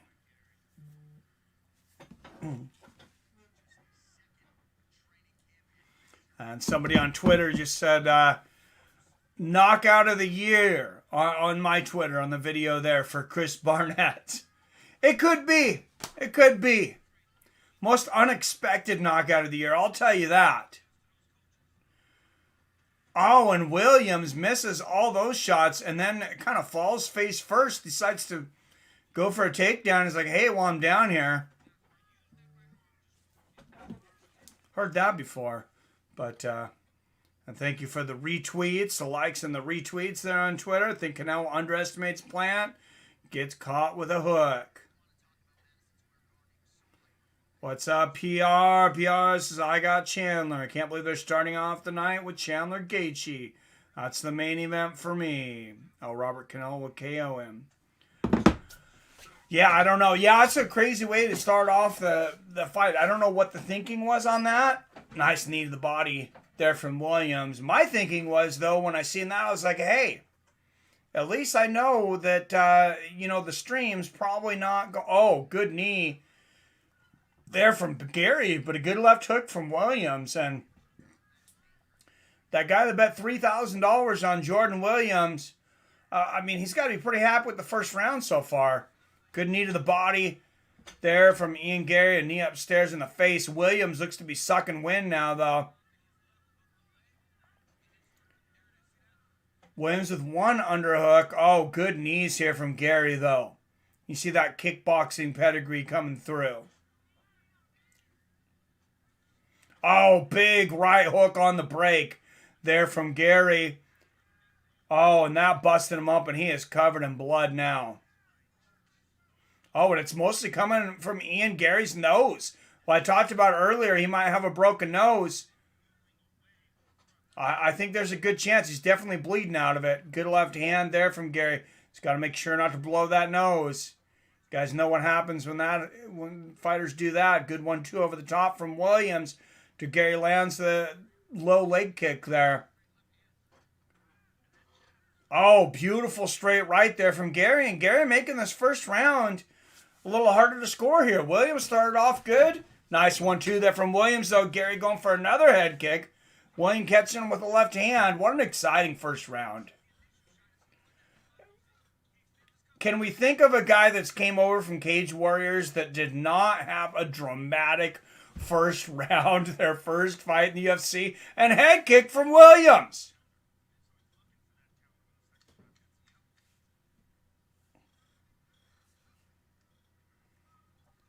Straight left there from Williams. Oh, a big right hook from Garry, and Williams is out! Oh my goodness, with 3 seconds left.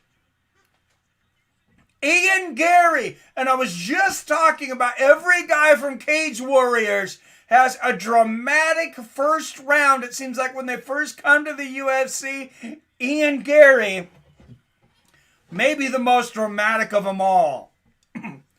Getting the walk-off knockout. Look at this. Williams misses the left hook by a mile. Counter right hand right on the jaw, and Williams biffs it.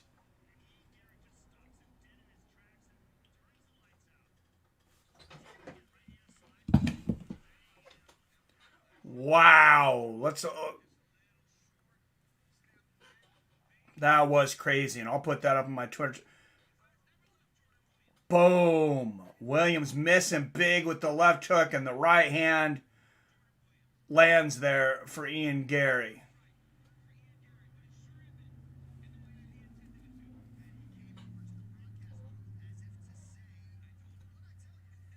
That last one wasn't the best angle. That's not the one I'm going to post. They got to give us a better one than that. I'm sure they will.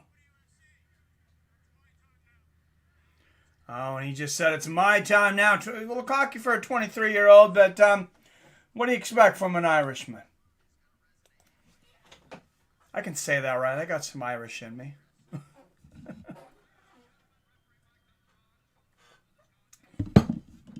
My mom reminds me all the time. She says my grandpa used to, when he split up with my grandma, when my mom was a teen, said he would feed him.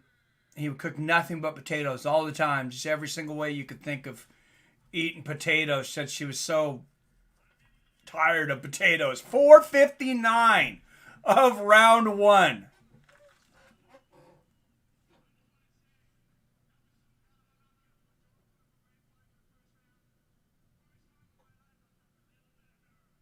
No, he says for the first time in his life he felt a little bit of nerves. And this could be a moment that we're going back to and remembering for sure. If Ian Garry makes a splash in the UFC,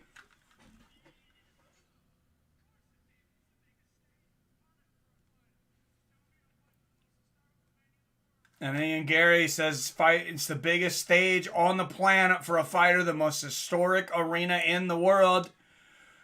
Hey, nothing to argue. I'm not arguing with any of that here. Madison Square Garden, I'm a big fan.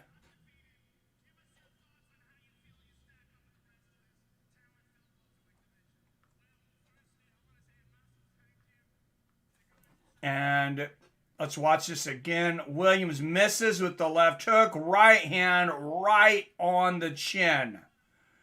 From another angle. Wow. And he gets the knockout. Official time. 4:59 of the very first round. First round knockout, Ian Garry. Damn.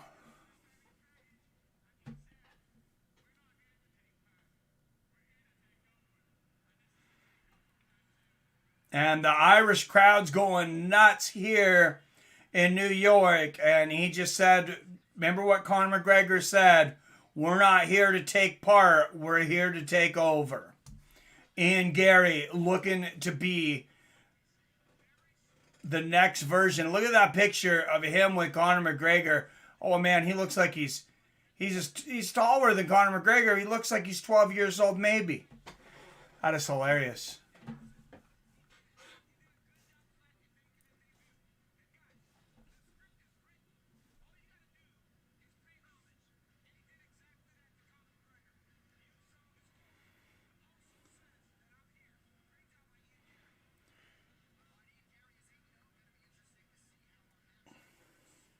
Ian Garry, first round knockout over Jordan Williams in his UFC debut.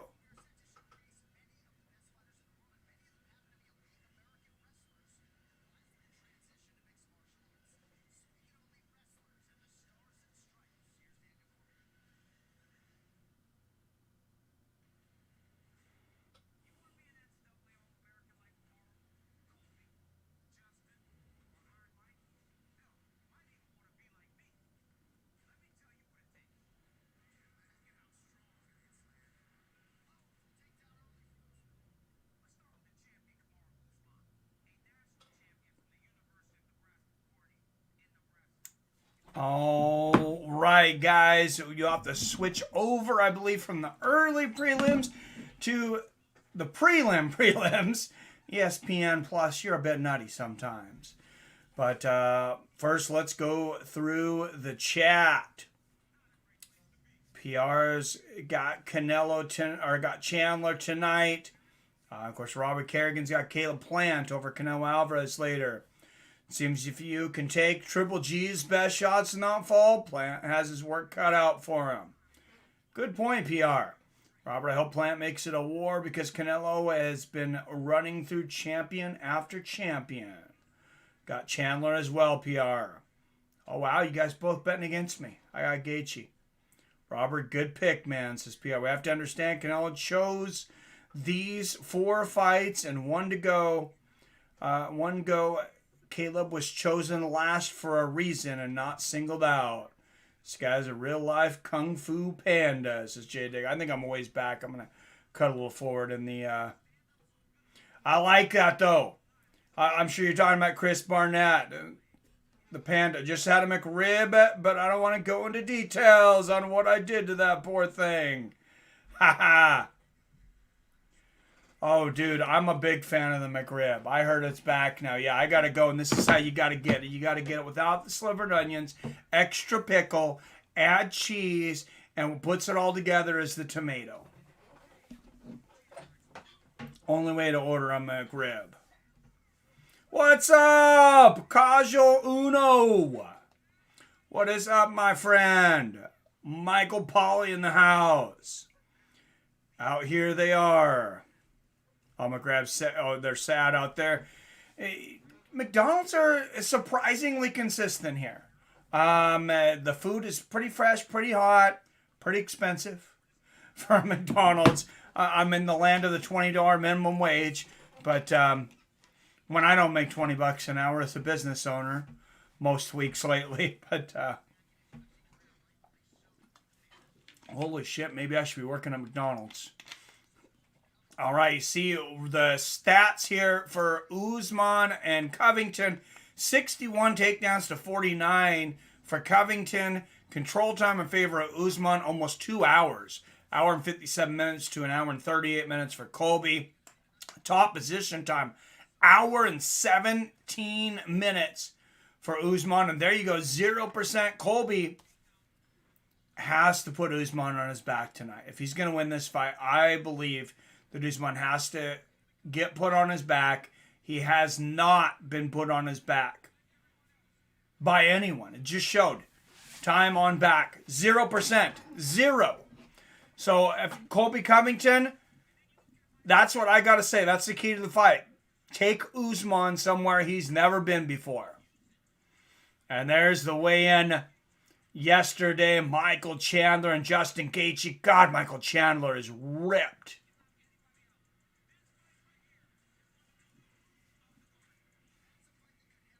Man.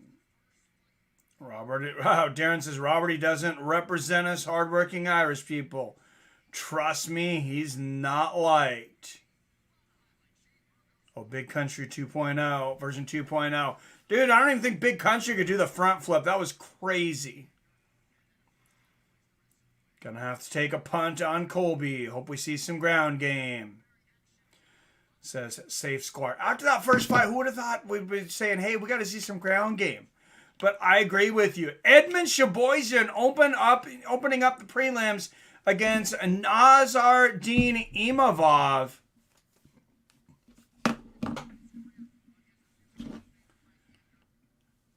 Great start to the prelims.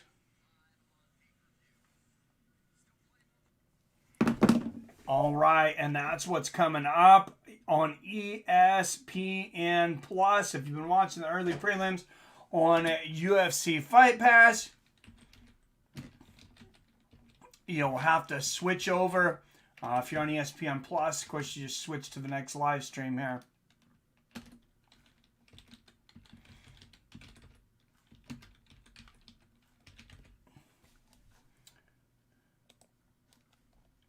Anybody have picks? Edmund Shahbazyan, Nasruddin Imavov. I got to take my old judo player, Shahbazyan. I know he's had a lot of ups and downs, and more downs than ups. Recently, a few disappointments, but I say he bounces back tonight. I got faith in him. That might be a little bit more of one of those betting with the heart than with the head. But here we go. I'm 2 for 2 so far. I can't believe he kicked him like that. Dude, that was so crazy. I just get the feeling Colby will get steamrolled tonight. I think getting himself kicked from American Top Team's biggest mistake he could have possibly made. It's not good, man. It's not good. And Usman's done nothing but get better since that first fight, in my opinion. I have Usman big tonight. I'm right with you, Greg. I'm going with Edmund because of the Rousey connection. Dude, that judo, man. That judo. Kayla Harrington throwing that judo out there last week. PFL winning another $1 million. Of course, the story of PFL, that knockout of Ray Cooper. That was incredible. Still loving that. I want Colby, but yes, agreed, says Safe Sklart. All right, guys, I got another link to share with you.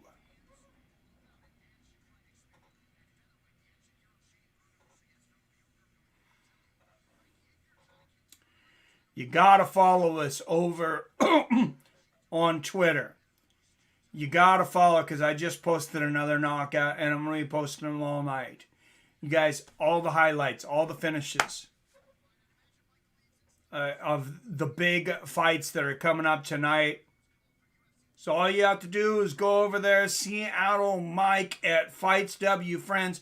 If you've never had a Twitter before, never had a Twitter handle, go over there, join Twitter, and I promise you, I will start uploading knockout after submission finishes from this fight, other fights in my catalog. I just decided right now, I'm just gonna start peppering MMA Twitter with knockout and submission videos. I hate Usman. I get the vibe. He's real. He's arrogant for real. I got that vibe a little less with his interview with Joe Rogan, but yeah, I think he has a little bit too. I'm not going to completely disagree with you there. And it's hard to make accusations. I don't like to make accusations, but the EPO thing that keeps coming up, the one thing I'm going to say is I think it was the year Usman became champion. I was looking into that a decent amount. I was looking at what different fighters were doing with the USADA because it was a time when TJ Dillashaw popped. And Kamaru Usman was one of the very least tested fighters in the entire UFC that year when he went on that run. He was tested once in like 15 months. I think Holly Holm was tested like 8 times that year. Something ridiculous. I mean, it was a lot. And Usman has been tested more in the last year. I don't know. I don't like to speculate a whole lot on things like that. But a lot of things with Kamaru Usman, it's like I can see why there's suspicion.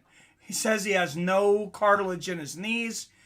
Yet he can just go for takedown after takedown after takedown. Never seems to get tired.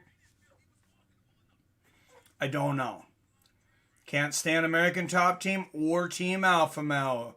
It's AKA all day, says Robert. Since Usman went to Whitman, his striking is crisp ASF. Oh, yes, it is. I think that's going to be one of the big differences tonight, too. If Colby thinks he's going to strike with Usman and it's going to be a similar fight to that first one, I think he's got a rude awakening. I think he needs to wrestle early and often. Yes, Retro Nerdverse in the house. EPO is tricky. I'm on it now to increase my endurance for delivering Grubhub. Dude, that is the comment of the night. Oh my God, J-Dig. I hope you are on EPO. I as long as it's, I don't know how safe it is. So, oh, that is hilarious, man. Tell me where to get some of that stuff. Can I just like take a pill? It's like, do they have alpha EPO for on it? Speaking of being up 1,000%, I was talking about being up 1,000% on the Shiba Inu coins. Guys, whether you know a lot about crypto or a little, Voyager is my place to buy crypto. And I'll tell you what, I sold 90% of my Shiba Inu. I did not see a fee.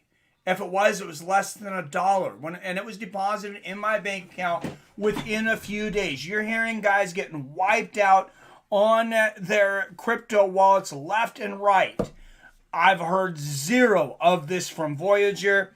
They have their own coin. They pay 7 and up to 9% interest on some coins you keep.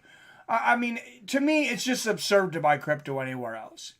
I would never even think about it. I would never think about having my wallet anywhere but Voyager. But don't join just yet, because I'm going to hook you guys up with $25 in free Bitcoin. On top of being the best place to buy crypto on the entire internet, Voyager is going to give you $25 in free Bitcoin when you deposit $100. You don't have to buy anything. You just have to deposit the $100.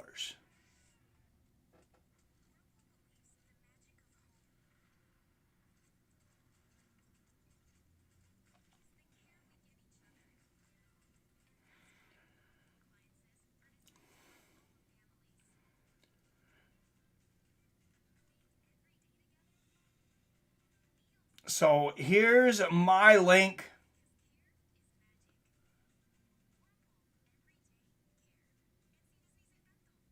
Oh, it does say and trade $100. So maybe you do have to trade. I'm sorry, I didn't mean to misrepresent. Download the app, trade $100, get $25 in free Bitcoin.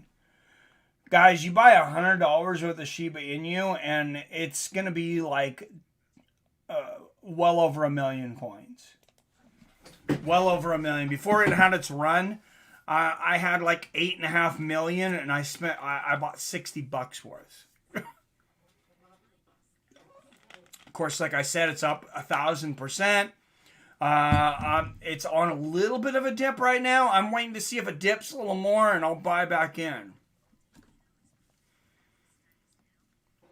But prelims, the ESPN prelims are on, the regular prelims coming up here, guys. And they, of course, are sponsored by the Cash App. I said that I would not buy cryptocurrency anywhere but Voyager, but I'll sure as hell take it for free.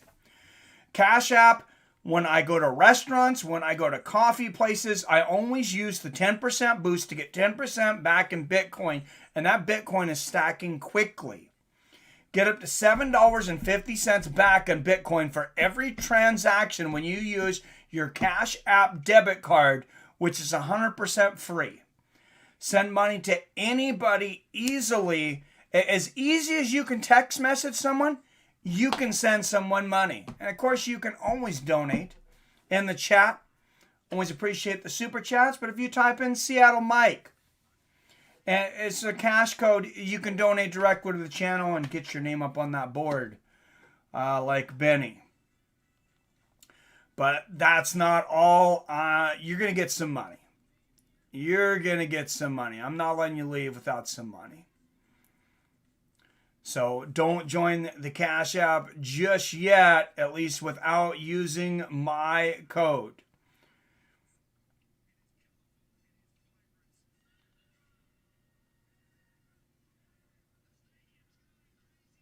Guys, you're going to get $5 for using the Cash App.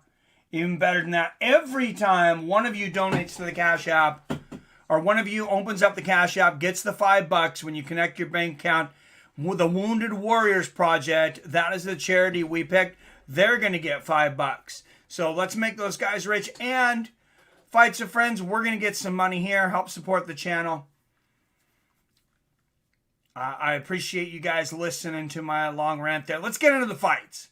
Edmund Shahbazyan, second shortest average fight time among active middleweights, 7 minutes, 27 seconds. He's finished 10 of his 11 wins, 9 by knockout, and he is the number 11 ranked middleweight in the UFC.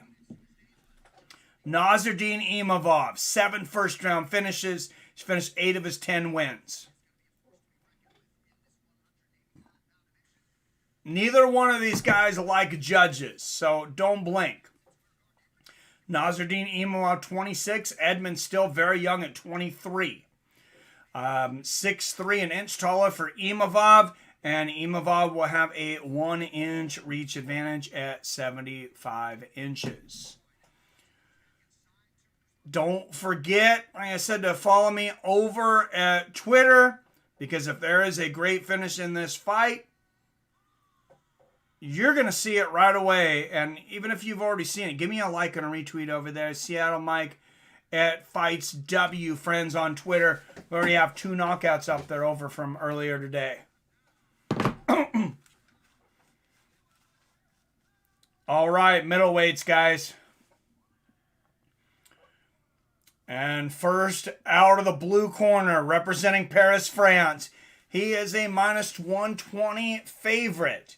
10-3 as a professional, Nasruddin Imavov.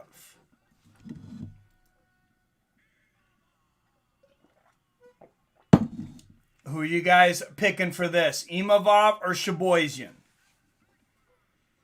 And out of the red corner, representing Glendale, California, he is a +100 underdog.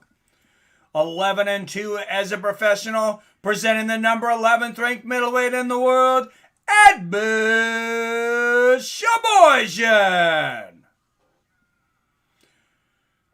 And thank you, Robert Kerrigan, with the like and the follow over on Twitter. Appreciate you, my friend. I don't even think he had... Did you even have a Twitter before that? I think Robert might have just joined Twitter for our community. What a guy. Like I said, I'll try to make it worth you guys as time if you join Twitter, though, because I'm going to be putting up all these finishes. All right. Shahbazyan in the gray shorts, Imavov in the black.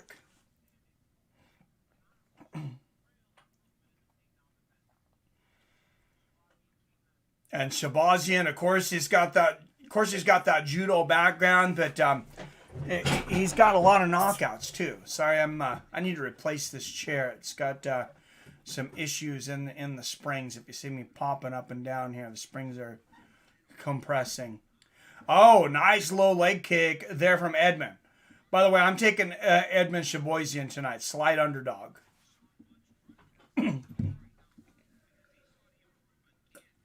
If I would have known he was an underdog, I would have thrown a couple bucks down when I was at the casino. Nice 1-2 and a low leg kick there from Edmund. I'm not sure he was an underdog when I was at the casino. I'm not sure if the odds moved or what. But oh, nice 1-2 there from Imavov. Shahbazyan with a couple shots afterwards. Shahbazyan's, like I said, he's had his ups and downs. Some downs of recently. But, man, he's still only 23 years old. And Imavov knocks him off balance with the right hand there. Good left hand there from Edmund. Inside leg kick from Imavov. And Edmund, he's got a little bit of a wacky striking stance, but it works for him. Nice inside leg kick there for Edmund. Oh, left hand lands for Imavov. Another outside leg kick for Edmund. And Edmund, eats a 1-2 there. A lot of side shuffling there for Edmund with his hands down.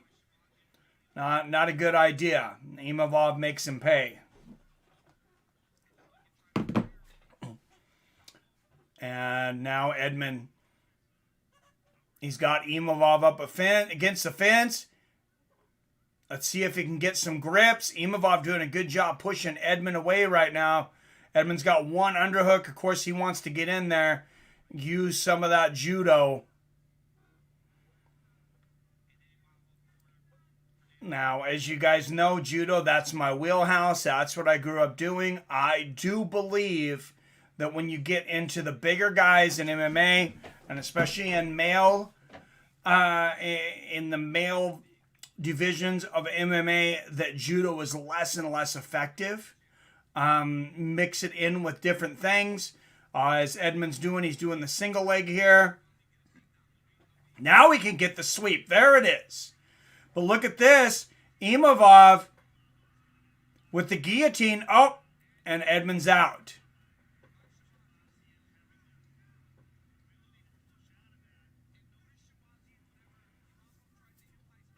And good job for Edmond pushing out of that. And a big elbow from the top here from Edmond. These guys very evenly matched here in the first round, though. Edmond trying to keep him down. Imavov not having it. Catches him with a left hook and a knee to the body. And is Edmond look tired? Less than 4 minutes into this fight? I'm wondering if he has a cardio issue. Nice knee to the body there from Edmond, because I've seen this in several fights from him, though. Nice left hook on the break there from Imavov. A lot of the sideways movement from Shahbazyan. I wonder if that's something. Oh, nice left hand there from Edmond. Good exchange there. Imavov lands a right hand in there. Imavov looking for the knee here. And Imavov just pushing Edmond away with that hand, and a good right hook on the break from Imavov. Goes for the head kick. Edmond blocks it. Oh, good overhand right over the top here from Imavov. Good right hook there from Edmond. What a first round. There's a hip throw from Edmond. Imavov pops back up, but that's kind of what I'm talking about. Left hand there from Imavov with the judo. When you get up to guys that, you know, on fight night, they might be 195 pounds, 200 pounds. You don't have the gi and everything unless you have perfect position. I think the judo is less effective. Where is Billy at? I'm not sure. Maybe he'll be here for the main card. It's still a bit early. Good first round, hard to call. I give it to Imavov. And I'm going for Shahbazyan, but I said I'm definitely got to give that first round to Nasruddin. How does Robert Kerrigan have it? 10-9 Shahbazyan. All right. We have a split card. We have a split for once. He did get the takedown. Zedman still have Edmond Tarvidian in his corner. I haven't seen him there. I don't think he works with him anymore. I could be wrong on that, though. God, you could hope. You could hope he doesn't. I'm not a fan of that guy. He's I don't know. I've not heard good things from other fighters.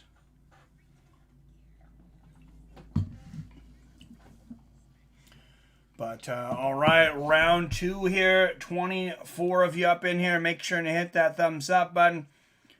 Don't forget, next weekend, Max Holloway versus Yair Rodriguez. I cannot wait for that one. But we got a lot to go tonight. If we're not over 100 people by the end of the prelims, though, I will just restart the stream. All the same stuff to look for. Nice 1-2 there from Imavov. I'm just going to restart it so people get into the notification. Nice right hook and an uppercut from Shahbazyan. Good left hook. Right hook from the outside from Imavov. And another left hook. Uppercut from Imavov. I'm not liking the way Shahbazyan's behaving in some of these exchanges. And hip to hip here. This should be Edmond's wheelhouse. Lands a nice knee to the body. He's able to control the hips there, Shahbazyan, but he's not able to get the takedowns. And now we have live odds, Imavov minus 330 favorite. So obviously a lot of the odds makers thought Imavov won that first round, or at least that it's going in his direction. Yeah, Edmond plus 260 live. I kind of like that. I don't know. Why not? He yells helpful things like hands up when you're getting head smashed in by Amanda Nunes, right? Get it that way. You get a new notification out. Oh, and this is a pretty... Imavov really working on that guillotine. Edmond's out. Going for the takedown now, though.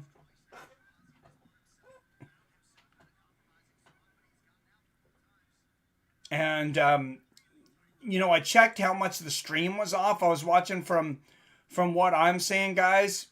Last week, I think you guys were saying you're 30 seconds ahead of me. That's the YouTube delay. And another choke attempt. Imavov, he might have it this time. Oh, that... Edmund really doesn't even seem to be fighting this. That's pretty tight. Oh. Wow, and Shahbazyan's really... He's not attacking... He's pushing on that elbow now. Now he's going the right direction, but this is still tight. Oh, he turned the wrong direction there, though. Oh, and now he turns the other way. Edmund's out. But, oh, look at this. Imavov goes right back to the guillotine. Oh, and Edmund's out. And he looks tired, though. Wow. Good knee to the body there for Edmund. Now Shahbazyan going for a guillotine. What a crazy fight. Imavov is out. Moves right to side control. Now, Edmund was not in a position where he could really pull guard there. He left the guard open, which allowed Imavov to move to side control. Oh, good shots from the top here from Imavov. Oh, and a nice elbow. Oh, he is slicing him open. Edmund has a horrendous cut above his right eye. He has eaten some bad elbows.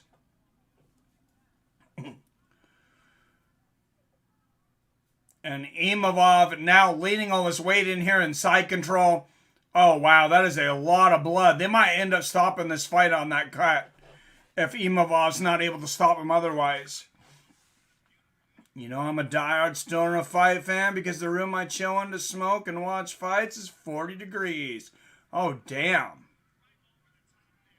Oh, great defense is done. Yeah, it's a great fight so far. I think Imavov's winning both rounds, but still, oh, man. Big elbow and a couple big smashing shots here from Imavov. Oh, Imavov might stop him here. He's landed a lot of shots, and Edmund can't defend himself. Look at this. Imavov has both. He has both hands isolated. Big elbows. Yeah, they got to stop this fight. Wow, Imavov just landing elbow after elbow. Stop the fight. Stop the fight. And there it is. Nasruddin Imavov in the second round. And leaving Edmund Shahbazyan in just a literal pool of his own blood. Those were vicious elbows. And like I said, I mean, it was like a crucifix, kind of like a crucifix position where he angled his body in a way that Edmund was not able to protect with his hands. And see, he's holding his nose there, closed with his hands to keep Edmund from bleeding. Wow, and that's a crucifix from side control. He had the right arm isolated with his legs, the left with the hand, and Cyrogon in the corner.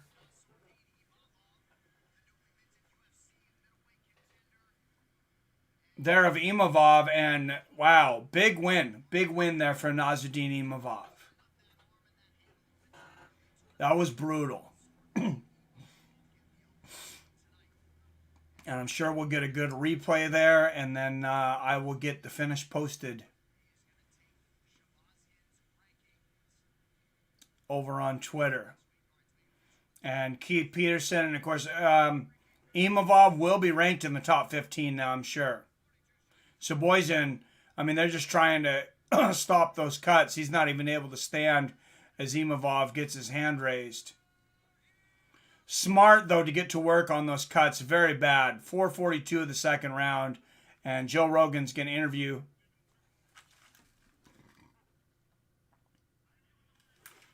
Nasruddin Imavov.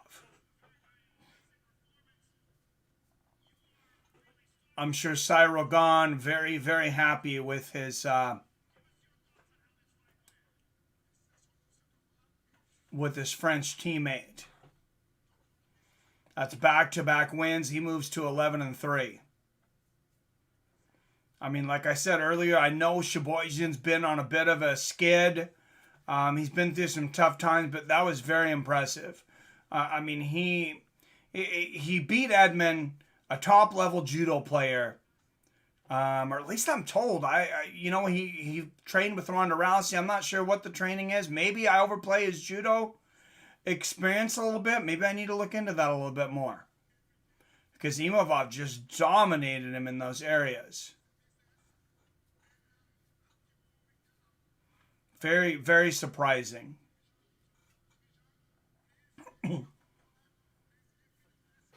And I'd be surprised if Joe Rogan, if they don't show a replay here for Joe Rogan to...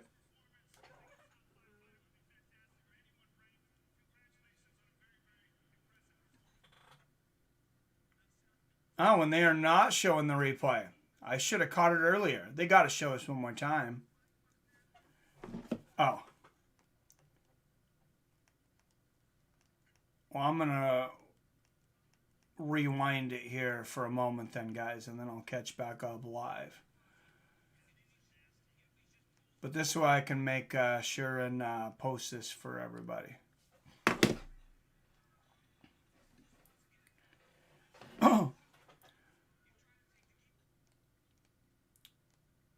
If you're able to rewind, I'm going to go back. I'm going to go back to the end of the fight here. So 105, 104, 103, 102, 101, 1 minute left here in the second. And Imavov has side control here. Landing the ground and pound. Like I said, he ends up getting a crucifix here. Shahbazyan getting ground and pounded here. Nasruddin Imavov landing some nasty elbows. Wow, and blood squirting everywhere. Edmund in a horrible position. This is a crucifix. Edmund cannot defend here, and Keith Peterson pulls him off. Nasruddin Imavov with the second round finish. All right. Sorry to go backwards there, guys, but trying to...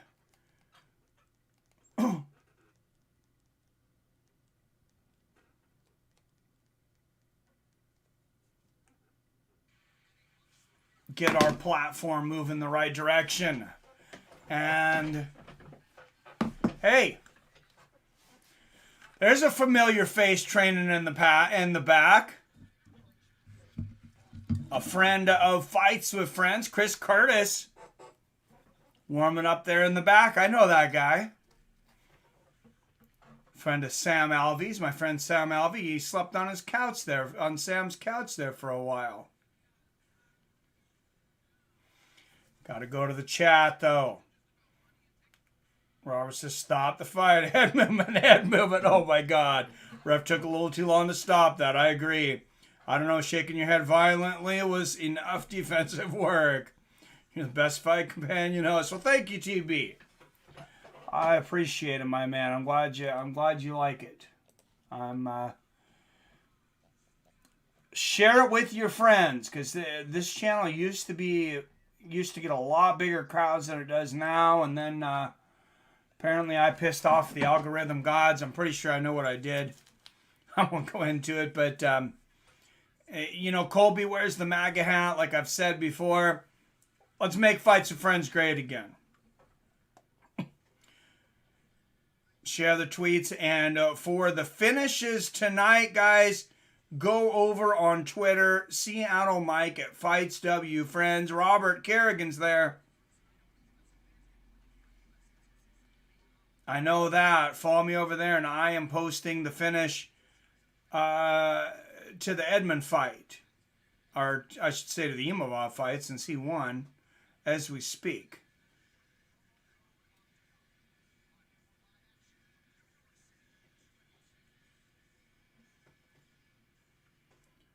Nasruddin Imavov.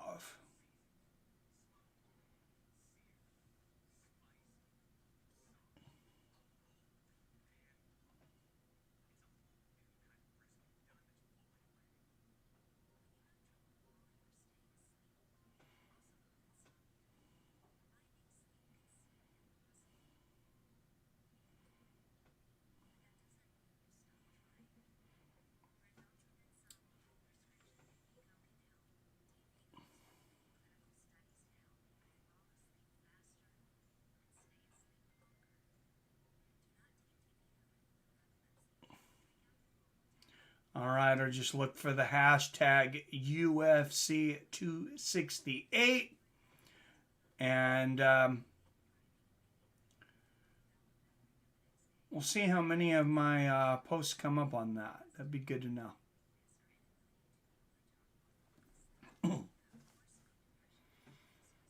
Robert Kerrigan says Colby.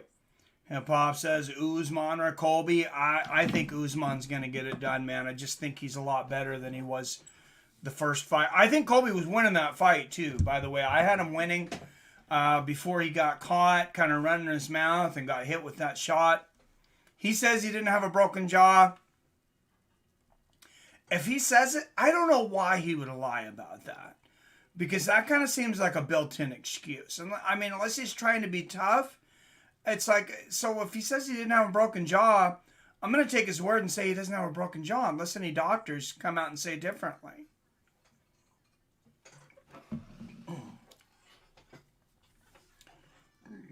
Which I don't believe they did. Somebody can correct me.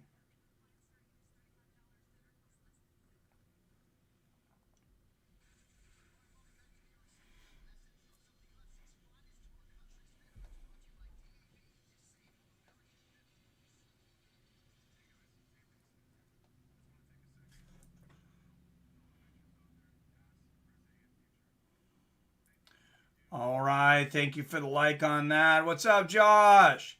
Hey, good to see you, my friend. And that is the link to the Imavov finish over Edmund Shahbazyan for those people that weren't able to watch it. All these clips are just about 30 seconds. I try to make them around 30 seconds. I'm not trying to steal anything from the UFC or any glory or anything from them. Just giving everybody a little bit of an advertisement. Frankie Edgar, of course, fighting tonight. Later on the pay-per-view portion of the card, taking on Marlon Vera here in Madison Square Garden. The most historic fight venue in the world, maybe outside of the Roman Coliseum.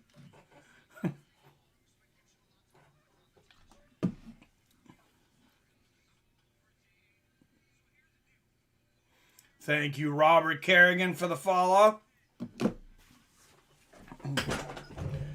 What's up, Guerrero Gringo? Says bringing the chaos. We know Guerrero's going for Colby. And let's check in on the polls. I said over in the community tab. We have in the Rose versus Weili Zhang. 67% of you have Rose. Just 34% have Zhang. The biggest number is 51% for Rose by a finish. In the grudge match between Colby Covington and Kamaru Usman, a resounding 71% of you are picking Colby Covington tonight. Just 29% have Usman. And then in the people's main event, 90 of you have voted over Justin Gaethje. Not as overwhelming as some of these other ones, but 61% of you have Gaethje, 39% have Chandler. The biggest number being Gaethje by finish at 52%. So those polls are still open. If you want to vote, just go to the Fights with Friends homepage. And then the top of the screen to the right, you're going to see a little tab that says Community. And that will show all the polls. You can vote in any and all the polls there.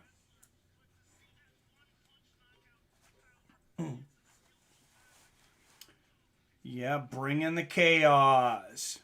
All right, guys, 23 still up in here. If you can hit that like button for me. If you haven't already, hit that share button. If you don't know where it is, when you click you got the like buttons. To the right of it, you have live chat where you open it up. Just to the right of that, you can hit share. You can share this on Twitter, or you can email it. You can put it on Facebook Messenger. But what you can do is you can copy the link and then you can share it wherever.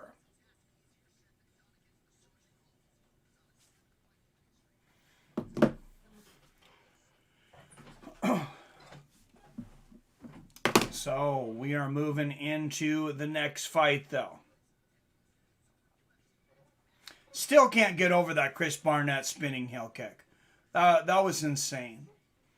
All right, our friend Chris Curtis finally makes his trip to the UFC. Been talking about this guy for a while. He was on Dana White Contender Series, won his fight but didn't get the shot, went over to PFL. You know, had a pretty respectable showing for himself. Didn't win the tournament, of course. Famously retired after losing on one of those 2-fight-a-night nights. He's literally in the buffet line, and they have to go grab him and say, hey, you got another fight. One of the other guys in the tournament can't continue because of a cut. And if you get out there right now, we want you to fight again. He says, sure, I'm game. And that's what, if Chris Curtis is anything, he is game. Cheers, Josh, says Robert. Robert, I got to tell you, I love commentating this. I love chatting with you guys. I really wish I could be sitting with you drinking a lot of beer tonight, though. Like I said, it's been a hard week, friends. It's been a very hard week, and I'll be working in the morning, so I probably still won't be consuming a lot of beer. Once we get down to the last couple of fights, I'll have a couple of drinks, but nothing crazy tonight.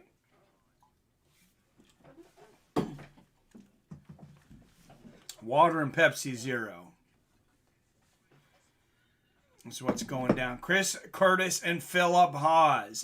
Philip Hawes about a 2.5 to 1 favorite in this one. What's up, PR? Saw Forrest Gump the first time yesterday. It was okay.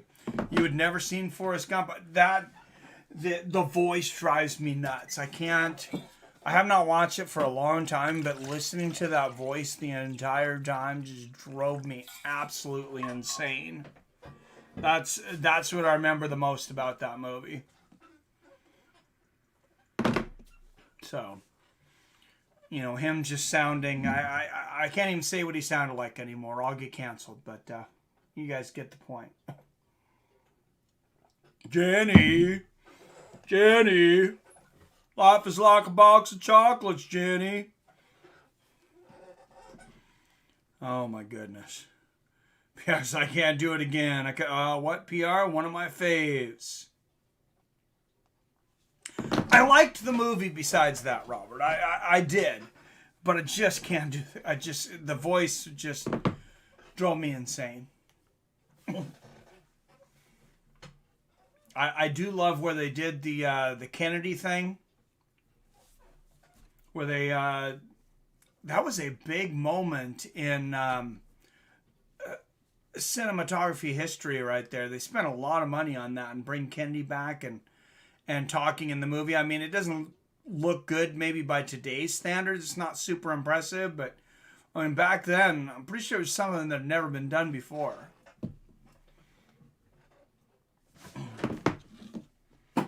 All right. right, guys, before this next fight,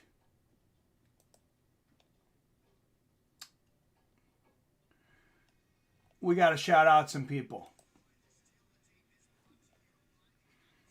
We got to shout out those premium members, all those people that pay, that donate to the channel a significant amount of money every month, from $5 to $25, I think we got on here. And we'll shout them out one by one. Premium members: Greg Brimstone, Milton Nelson, PBR Street Gang, Arcade Chaos, Billy Hughes, Robert Kerrigan, Brock Ellery, John Coffey, Phil D187, Chef Johnson, Yippee Kaye, Mac 209, and newest number, King Browns. Looks like we got 14 of you guys that are donating on a monthly basis to keep the channel going. So much appreciation to you guys. Chris Curtis, 2 years older at 34. Hawes, 2 inches taller at 6 feet. Phil Hawes with a 2-inch reach advantage, 77.5 inches.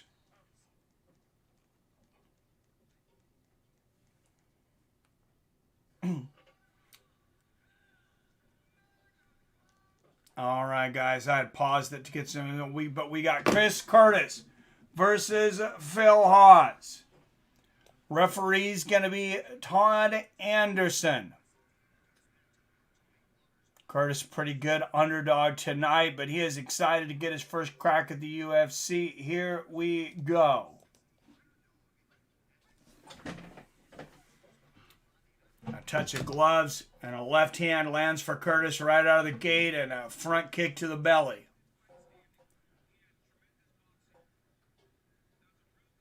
Philip Hawes is very fast. Good left hand there from Hawes. Left hook to the body there from Curtis. Good body kick from Hawes. Oh, nice right hand there from Hawes. And a front kick to the stomach. Front kick to the body for Hawes. And another shot for Chris, and a straight right for Hawes. 1-2 there for Phil. And a front kick to the body. Oh, 1-2 there for Hawes, and a left hook. Big elbow for Hawes. Chris Curtis in trouble early. Big body kick from Hawes, and another big body kick. Wow, Philip Hawes is, I mean, I know he's got the blonde hair, so it's an easy comparison, but that is not the only thing that makes him look like Kevin Randleman right now. I mean, he is ripped. He is reminding me of of the monster incarnate right now.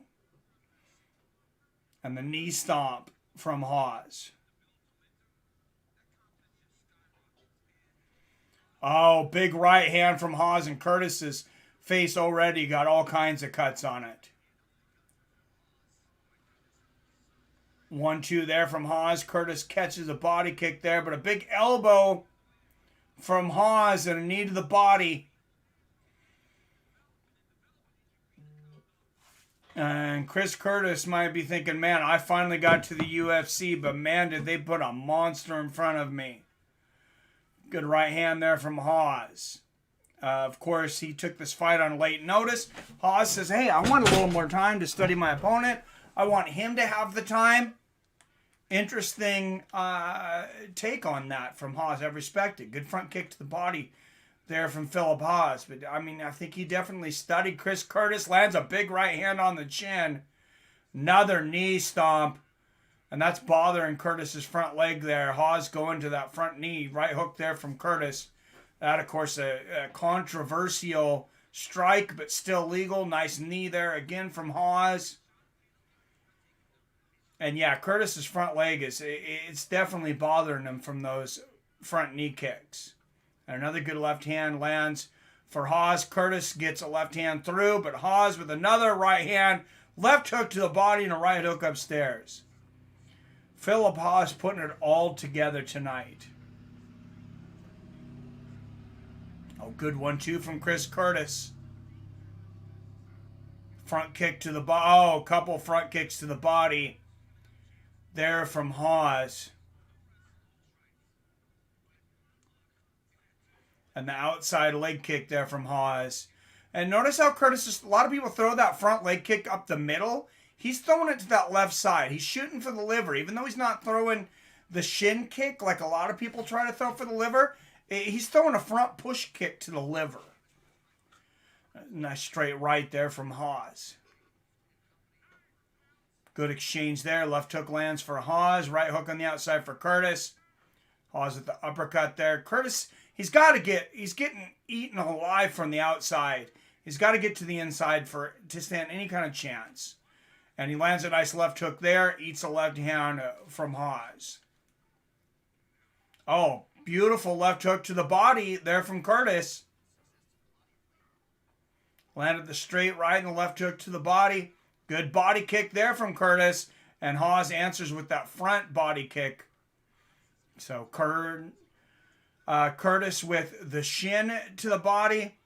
Oh, a left hook from Curtis. He hurt Hawes with a liver shot. Curtis lands a liver shot. Left hook and a knee to the body. Hawes is hurt. Hawes is out. Chris Curtis has knocked out Philip Hawes with a liver shot.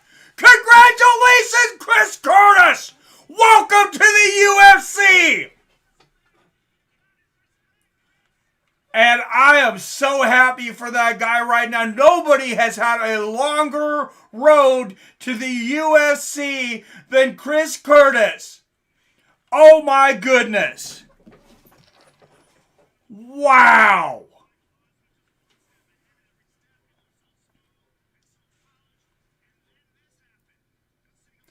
So look at the replay here. Left hook upstairs, but he had already hurt Hawes earlier with a liver shot. Oh, but it was a left hook on the chin that hurt him. Curtis lands another left hook. There's the knee. And he's also hurt to the body. And it is all over. Chris Curtis wins his UFC debut over Philip Hawes. Almost a 3-1 underdog. Welcome to the UFC, Chris Curtis.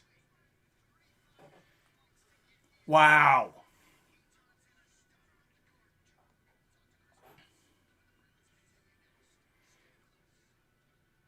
See, they keep saying it's the left hook upstairs. I think it was the liver shot beforehand, but I got to watch a longer replay now. I'm not 100% sure now. What do you guys think? Was it the left hook or was it the liver shot?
Now that I watch it again, I think it was the left hook that hurt him, but I want him to go back to those body shots there too.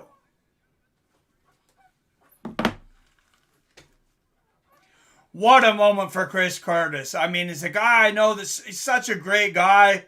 I mean, you got to be so happy for him right now.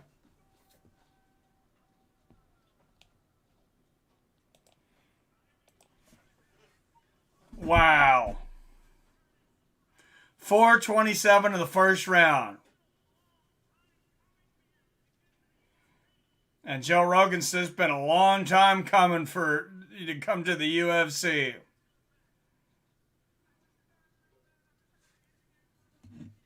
Says I've been trying to get in for about 10 years. I know he has 6-fight win streak. This is his UFC debut.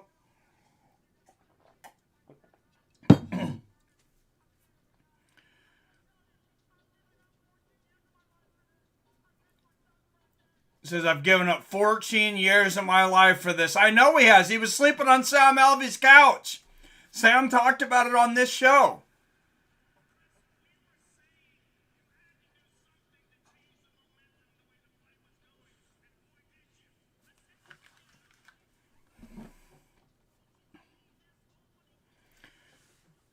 Let's see this. Yeah, is the left hook right on the chin. See, I thought it was the body shot. It was the left hook. Right on the chin. Wow, a little uppercut in the knee to the body, too. Wow.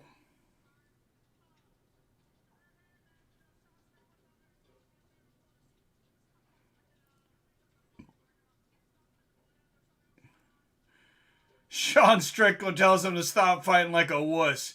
Oh, that's hilarious. All right, guys, you want to see Chris Curtis's knockout? There you go. There's the link if you haven't seen it. Both left followed up by liver. Pressure on Rose for that 50K. So many possibilities for 50K tonight. Yeah, there is. Welcome to the UFC, Chris Curtis, Robert Kerrigan. Yeah, well, the joke's on us. Damn, that voice I expected him to have. Or not the voice I expected him to have. Yeah, do I think so? Hawes had no respect. I took helium before Rogan's interview. He was definitely excited. Definitely excited. 14 years. You can say a lucky punch, but if that's a lucky punch, it's a lucky punch 14 years in the making. Nobody knows about the hard work of earning a shot in the UFC like Chris Curtis. All right, 31 of you bad fight fans up in here.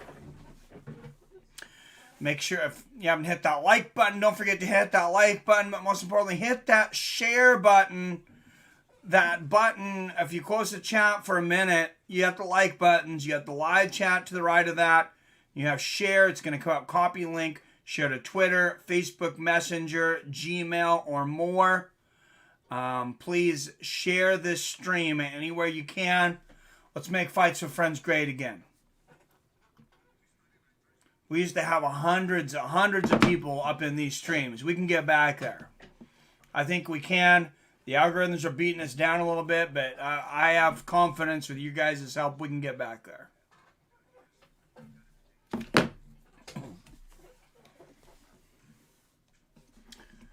All right, let's see who is up next. Oh, we got Iaquinta and Bobby Green coming up next.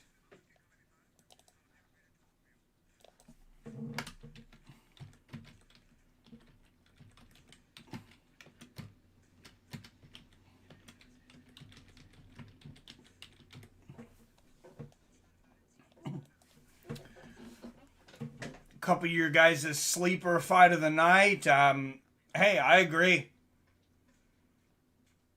Should be a good fight. Covington wins. Is going to put a Masters on the map.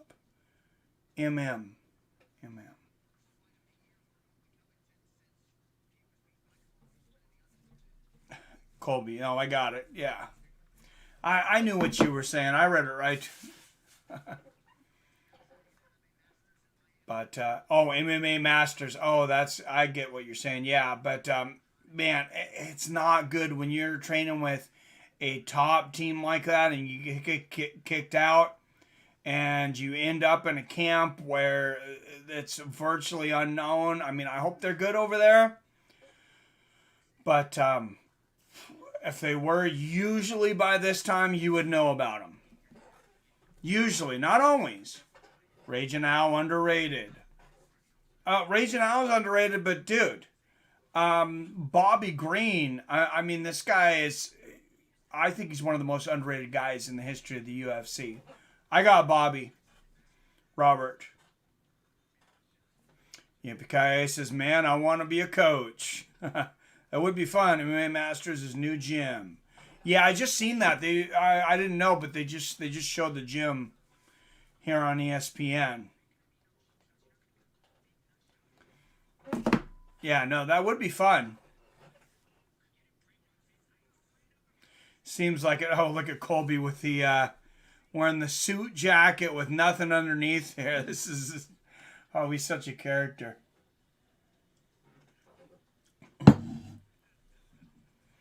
So Colby, most significant strikes in a welterweight fight in history, 179 against Robbie Lawler.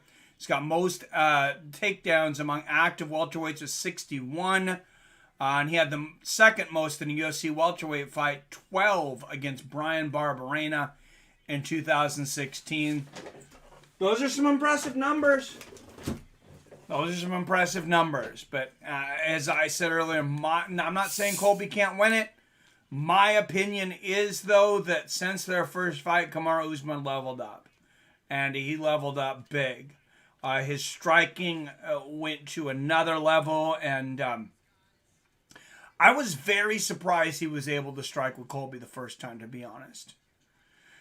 He surprised me there. Now his striking's gotten much better. All right, Al Iaquinta, Raging Al, 14-6. Warming up in the back, taking on UFC veteran Bobby Green up next. Bobby Green, 27-12-1, seventh highest strike rate in UFC lightweight history. This guy is busy. 40 fights for Bobby Green.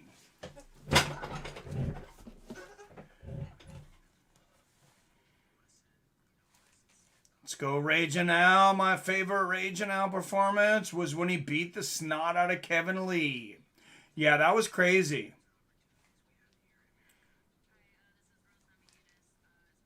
Oh, Jesus. What's up, Adam from Ellen? Iaquinta just fights for fun. He makes the big broker money. That's true. Good to see you, Adam from Ellen. And it's a good time. Who's got bets? Anybody got bets? Like I said, I have some bets riding here coming up. We get bet slips now here in Washington. You got to go to the casino and have it printed out. It looks a little like that. So you can see, if you can read that, who I got later. Got Justin Gaethje over Michael Chandler. Then I have a parlay. Justin Gaethje over Michael Chandler. Dustin Poirier over Charles Oliveira. So I have to wait on that one. And I got Rose Namajunas over Weili Zhang. Just $10 bets. I'm not rich. But and then next week, Max Holloway returns against Yair Rodriguez. And that was the first bet I'd ever placed.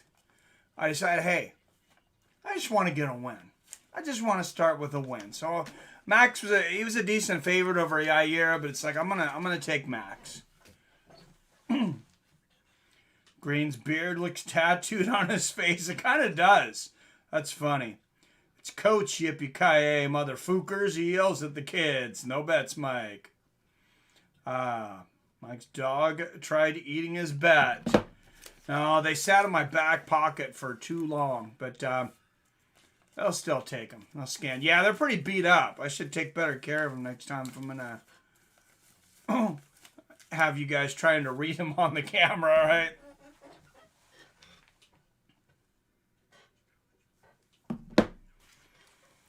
But, all right, Al Iaquinta versus Bobby Green. This fight brought to you by the Cash App. Just real quick, guys, you can send money to anybody quickly and easily as a text message with the Cash App. You can also donate to anybody with the Cash App. Send over. You can donate to me if you type in Seattle Mike on the Cash App thing.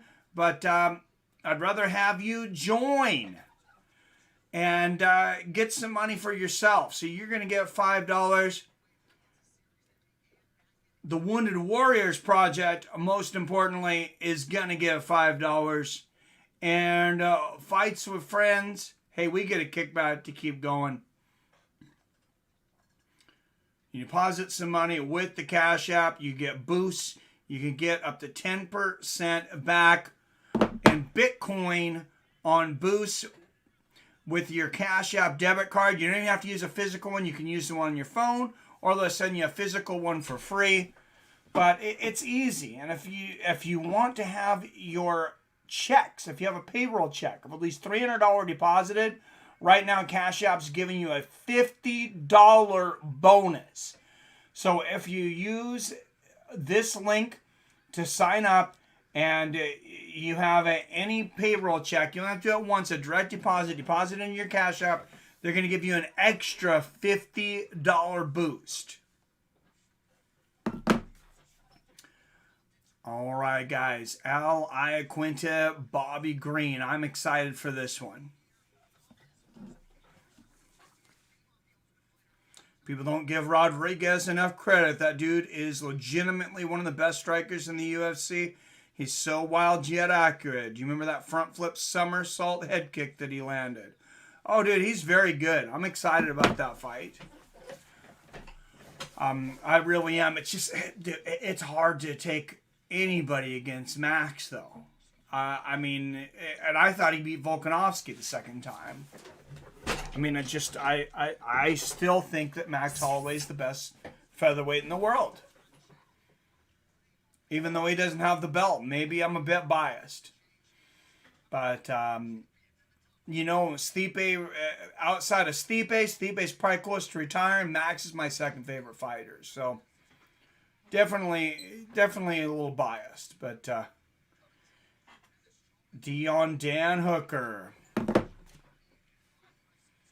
Yep, all right. Iaquinta, Bobby Green. It's coming up, and we're less than an hour away already from the pay-per-view portion of this card. Frankie Edgar taking on Marlon Vera. Of course, all opening up with Justin Gaethje versus Michael Chandler. But first of all, about a lot of you have been saying might be the sleeper fight of the night, and I agree with you. Raging Iaquinta against 45 veteran Bobby Green. Yeah, that is an interesting way Bobby Green shaves his beard there. I admit it does look like it's like tattooed on or something. It's they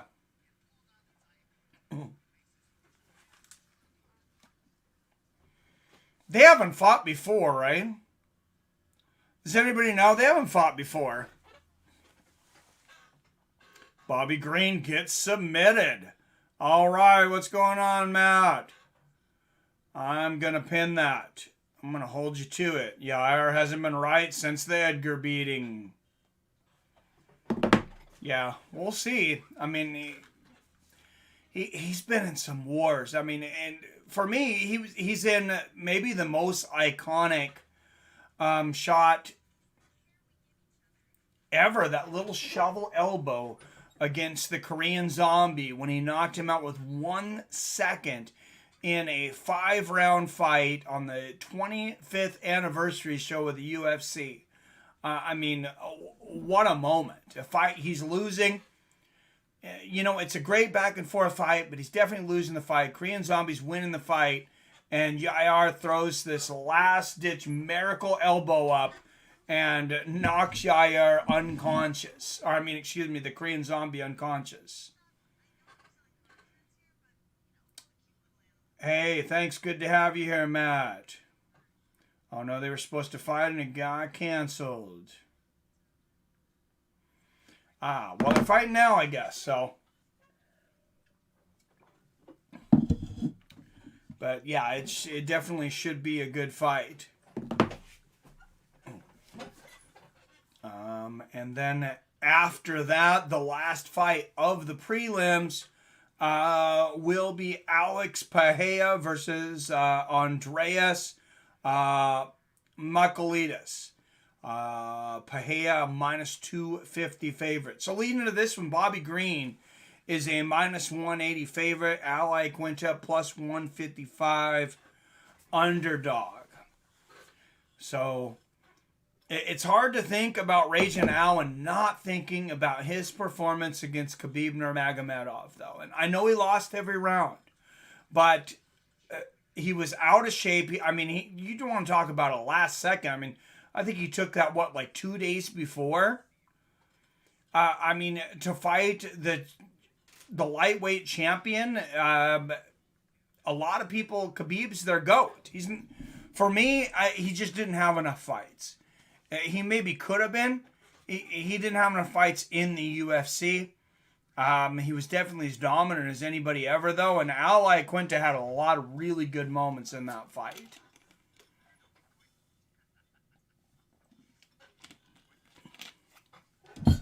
Makes you kind of wonder at that time what he would have done with a full training camp. Cheers, Matt. Blessed rule, says Returner. I agree. Bottoms up, Matt. Smoking on some God's green crack strain. Wow, that sounds harsh, Robert.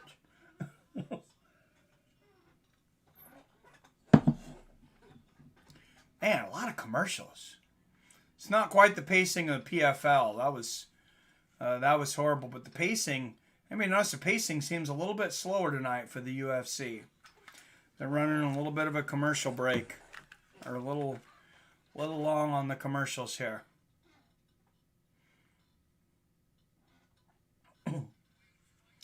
All right, here we go. Bobby Green, a year older at 35 years old. Both men 5'10". Bobby Green will have a 1-inch reach advantage at 71 inches.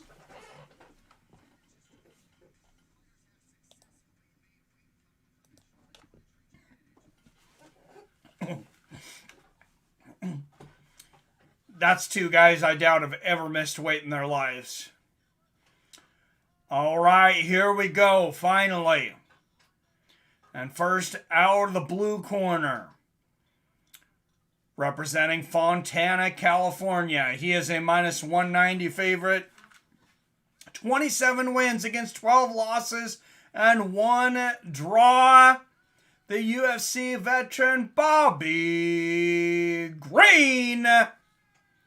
And Iaquinta is going to have a big home field advantage.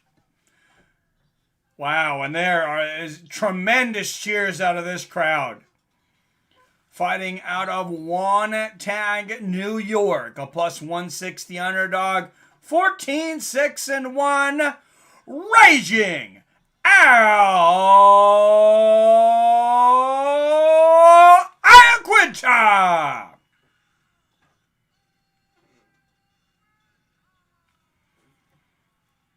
Wow, and Al's a pretty emotional guy. I think this crowd's really going to pump him up. Wow, I said Bobby Green earlier. I'm almost changing my mind here. This is going to be a fun fight.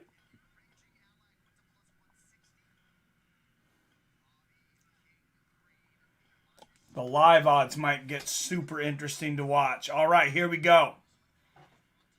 Touch of gloves, and who will strike first?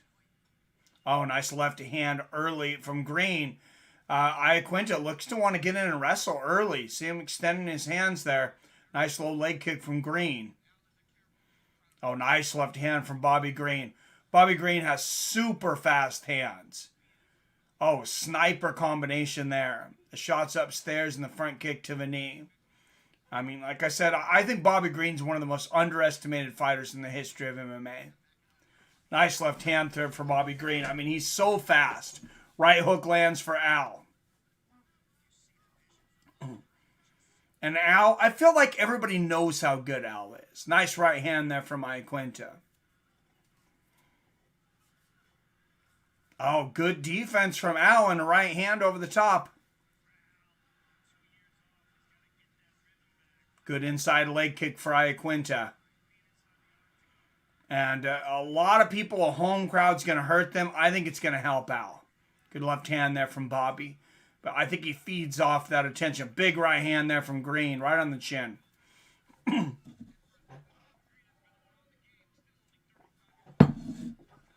Oh, nice counter right there from Green. And a left hand to the body, right hand to the body lands for Al. Bobby Green, he just stands right in front of you with your hands down and just snipes you. Another right hand there for Bobby. Oh, another right. Al walks right into it. Good right hand for Al, though. Right on the chin. Green shaking his head. But, oh, good shoulder slip there for Green. Rolls the shoulder and makes Al hit that shoulder bone. A little bit of James Toney-esque move there. Good left hand, good counter right here for Bobby Green. Putting on a show. But one shot from Al and he could be looking up at the lights. He can't get too cocky. Good body kick there from Al. Left hand. Oh, Green floors it with the right hand. Al was hurt. Al was very hurt. He might have been out there for a moment. And Bobby Green with big ground and pound. Al Iaquinta is in a world of trouble here. Bobby Green with a big hammer fist. And it's all over. Bobby Green knocks out Al Iaquinta in less than 2.5 minutes. Bet Sam is smiling from ear to ear right now. Oh, Green has good hands from Embry. Oh, yeah, he is, damn,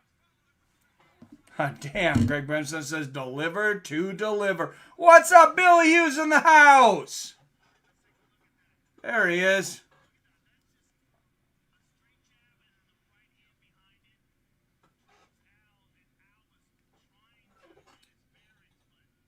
All right, Green catches Al with a counter right hand. I think Al was out for a moment there. Like I said, Green goes for the choke for a moment. And let's watch it from another angle. There's that jab. Wow, right on the chin. Al falls into the corner and Green relentless with the ground and pound. Big, big win for Bobby Green over Raging Al Iaquinta.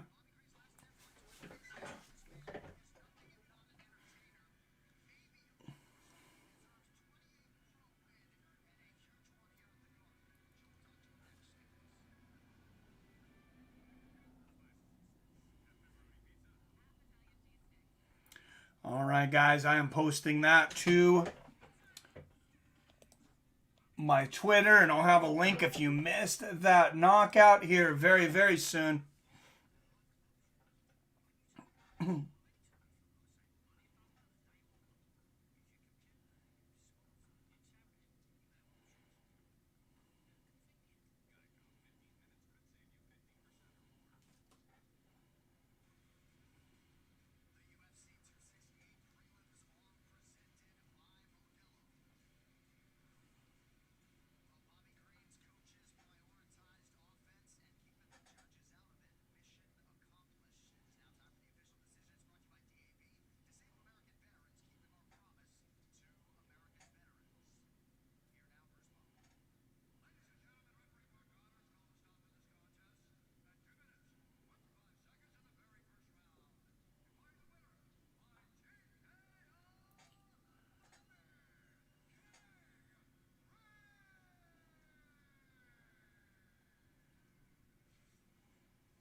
All right, guys. It is posting now, 2:25 official time for Bobby Green. He's going to get an interview with Joe Rogan. Bobby Green says, flawless victory. Moving to 28-12-1, former King of the Cage, lightweight champion.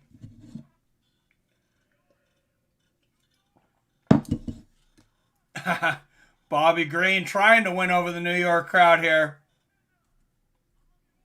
10 first round finishes for Bobby Green. And show that replay again. It's a left hand. Yeah, it was the big one too. And the right hand right on the chin.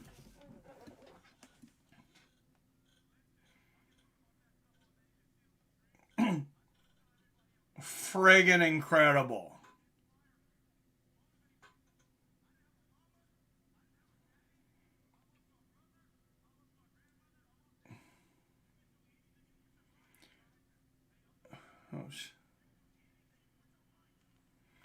And Bobby Green, trying to inspire the masses, said you can do anything you can put your mind to. Definitely an inspiring guy. All right, if you didn't get to see the knockout, there's the knockout. Now we have to wait 45 minutes without a fight. Ridiculous. No, we got another fight right after, dude. Alex Pereira taking on Andreas Michailidis is next. So, yeah, they'll take their time a little bit leading up to that one. But while you're waiting for that, you can go over to Twitter and you can follow me. Seattle Mike at Fights W Friends. Watch yourself the finishes. Again, rewatch the finishes of all the fights we've covered today. Hey, and thank you, Robert Kerrigan. Another like there. Seattle Mike at Fights W Friends.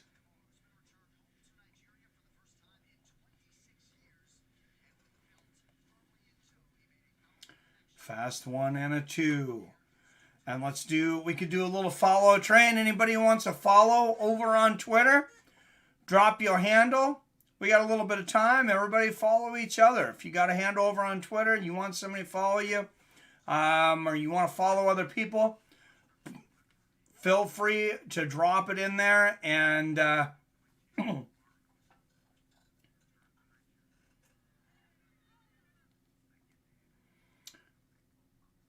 we can all help each other out.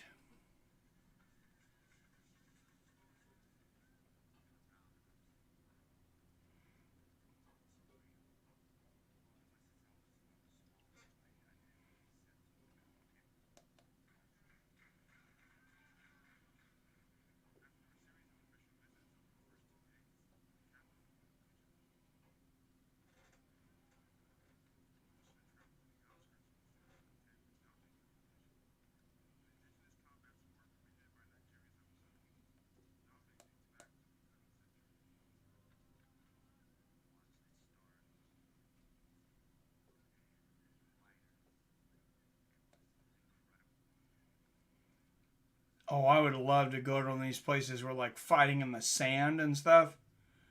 That is crazy. I don't know if you guys are watching this on ESPN.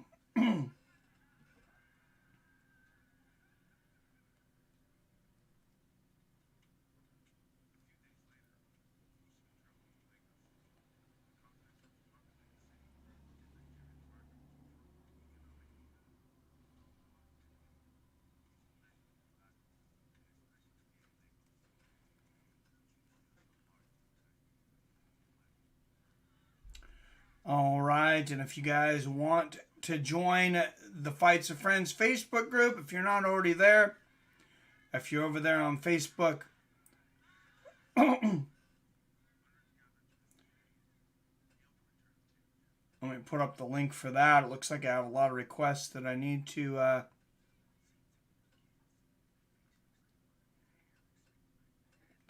look at.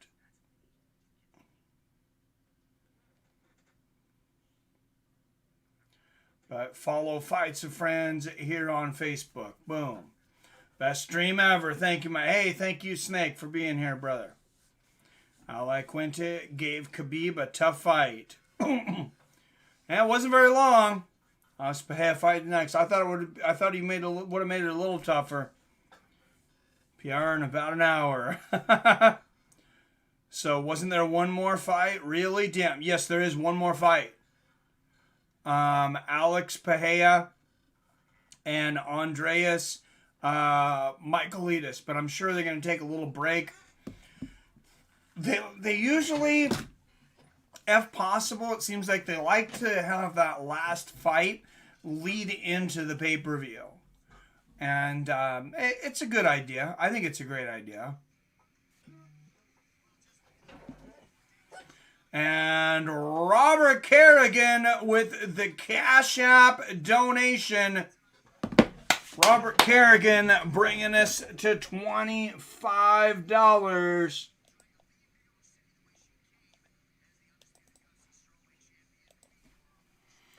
In the chat.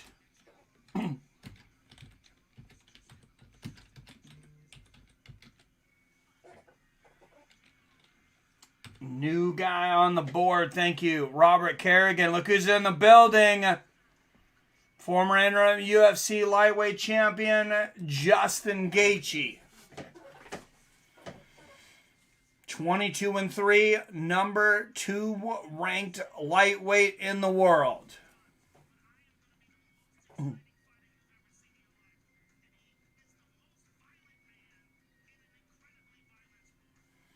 And I agree with Joe Rogan. And he says he is the most violent man in an incredibly violent sport. And the number 5 ranked lightweight in the world, Division I All-American from Missouri, 22-6, former 2-time Bellator champion and UFC title challenger, Michael Chandler has entered the building. The stars are out tonight, and the stars are in the cage in Madison Square Garden.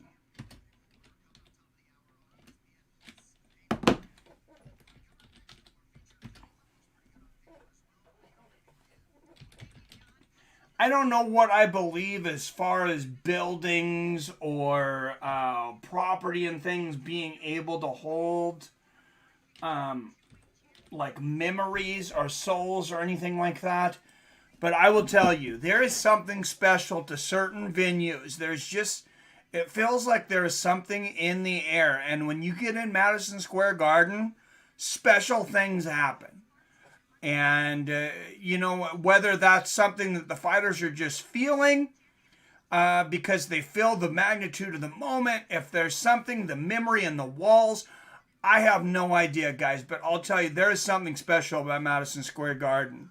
And we've seen some special knockouts and special finishes already tonight. I have a feeling it's just going to get better.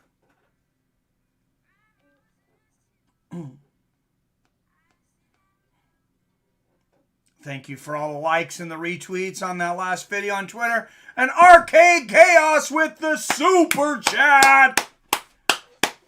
Oh, and I forgot I put the $3 in the tip jar for Robert. So it's gonna bring us up to 30.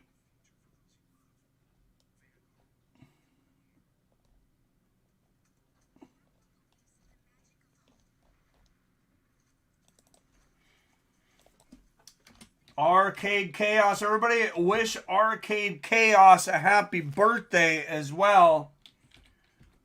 Hope you're feeling better, my friend. I know you weren't feeling very well, but, I mean, how good a guy. He gives me a gift on his birthday. Arcade Chaos with the $5 super chat. Thank you, my friend, and happy birthday. Usman by decision. Chandler, 3rd round KO. Rose, 1st round TKO. Says Steeler Nation 4-1-2. All right. I'm going to pin up those predictions, and if you don't, if they don't come true, I'm going to make fun of you. No, just kidding. I wouldn't do that. I'm going to take a quick restroom break, guys. Grab something, and we'll be right back for the last fight of the prelims.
are back. Oh my goodness, they got Stephen friggin' A. Smith up here talking about MMA. Can this guy not talk about MMA anymore, please? For the love of God, have we not made this clear to the UFC that we don't want this man in our sport? I mean, no disrespect. I like Stephen A. Smith for a lot of things. I'm not a huge hater of him, but take the hint. Take the hint, ESPN. Come on. Billy is, oh no, not Stephen A. Smith, right? You know what? 'Tis the season to be jolly and thankful and all that good push stuff. Yeah, I'm too old, Retroverse. Wow, and that last, thank you, Bruno Suarez, for the like over there on Twitter. Getting lots of love on that last knockout on Twitter.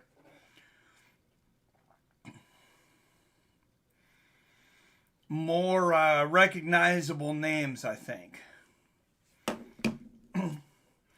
than some of the other guys. But I am happy. I am happy for Fights with Friends. Friend of the channel, Chris Curtis. Very happy. Winning his UFC debut.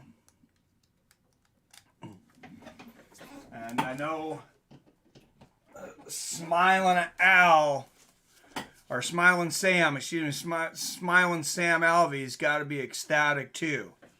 Oh, yes. Tip jar needs to be changed. Thank you. Yeah, it's $30 for you and Arcade's donation.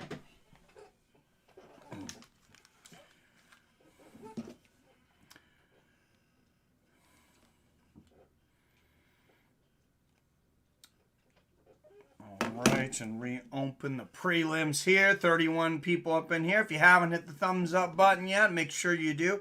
Make sure you hit that share button.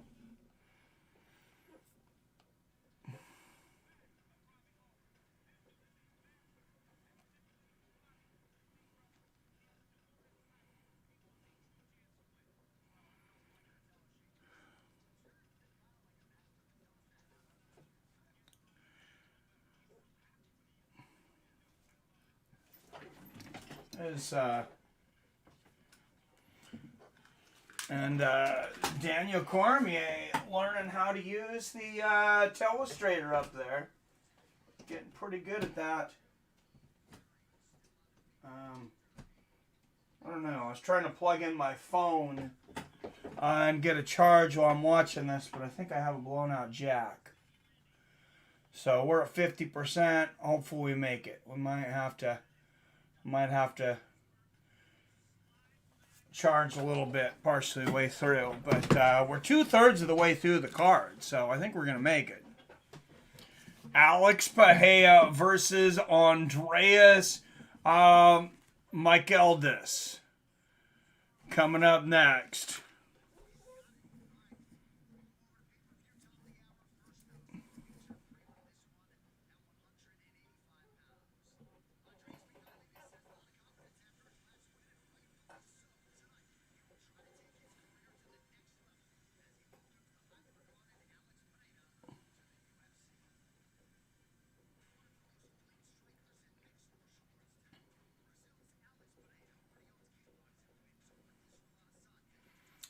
All right, and my good friend Ian Brewster was just emailing me Usman or Colby.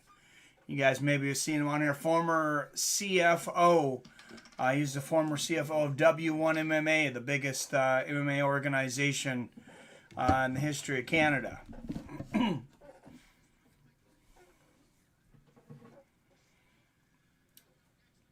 Oh, it's me, Arcade Chaos, just so you know. I thought that was you, yeah. He wants to come in when he's not a mod. Wants to come in when he's not a mod so you can talk smack, right? No, Billy in the house. Oh no, not Stephen A. Smith. No, not Stephen A. Smith.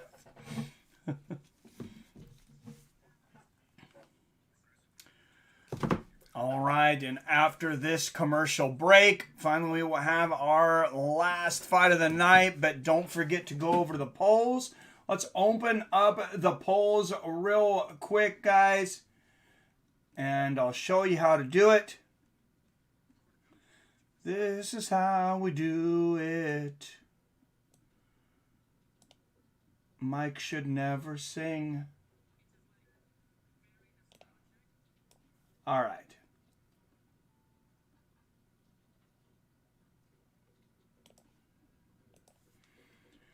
So, go to the Fights with Friends at homepage.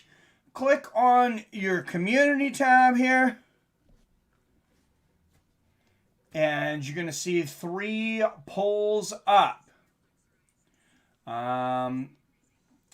So far here, 61 votes on Rose versus Weili Zhang. 67% of you have Rose. 33% have Zhang. All these polls are still open.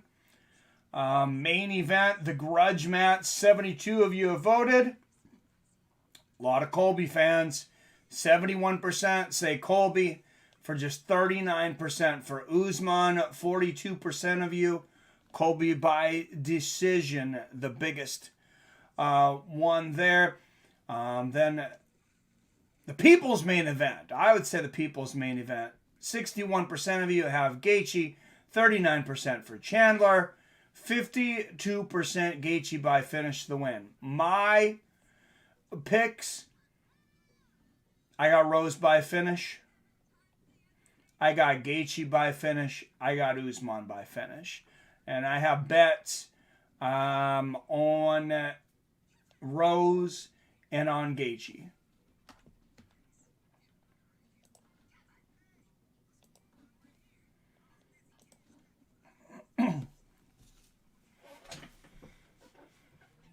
Matt says, nice. Good to see you back in here, Matt. My friend. Oh, no, not Stephen A. Smith. No, never Stephen A. Smith. Whatever happened to that mailbox? You crushed through the tree. Yeah, it's going to cost me, John. It's going to cost me a little more than I got in donations that night. I should have not been in such a hurry. It's a little bit of a sore spot. But that's okay. Yeah, bet slips. If you're wondering what sports betting looks like in Washington, you actually have to go up to a little kiosk, get bet slips. That's what it looks like. I got Justin Gaethje over Michael Chandler. I have Rose Namajunas over Weili Zhang, and I got a parlay Justin Gaethje and Dustin Poirier. And then Max Holloway over Yair next week. Alex Pahea, 3-fight win streak. This is his UFC debut. Former Glory Kickboxing light heavyweight champion. If you guys don't know who this guy is, this is the guy that knocked out Israel Adesanya before he came to MMA. Or you could say Alex Pahea knocked Israel Adesanya out of kickboxing.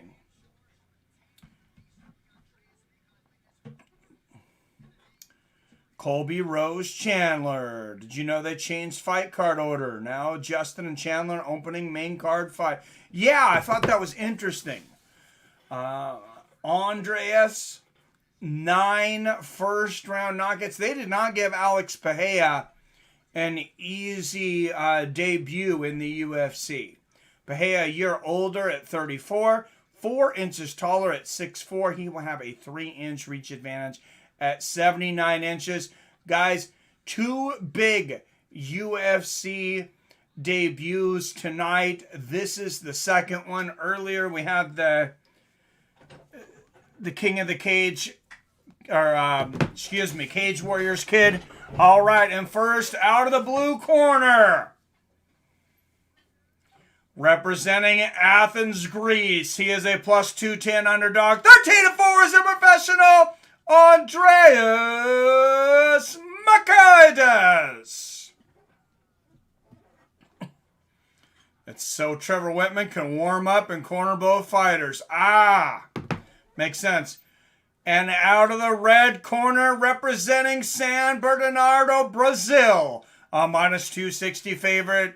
3-1 is a favorite. He is the former Glory light heavyweight champion of the world, Alex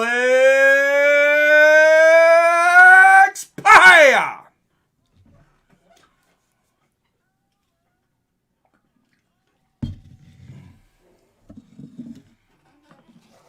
Guys, you want to see some violence?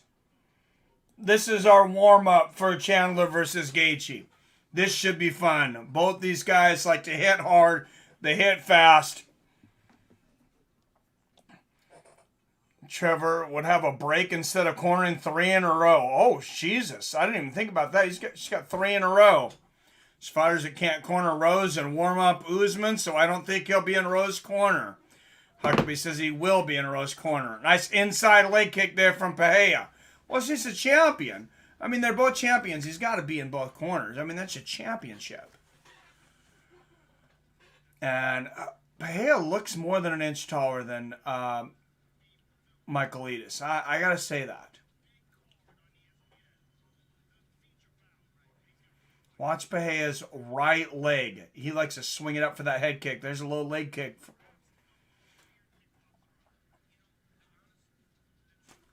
And I mean, Andreas is a great striker. Pahea is a excellent, world-class striker. Oh, and Andreas going for the takedown. We'll see how Pahea is at stopping the takedown. Pretty good so far, but Andreas not giving up, looking to get in here deeper. Oh, beautiful move there. Gets Pahea to the ground, and that's a smart move. You're going against former kickboxing world champion. I mean, why not take him to the ground?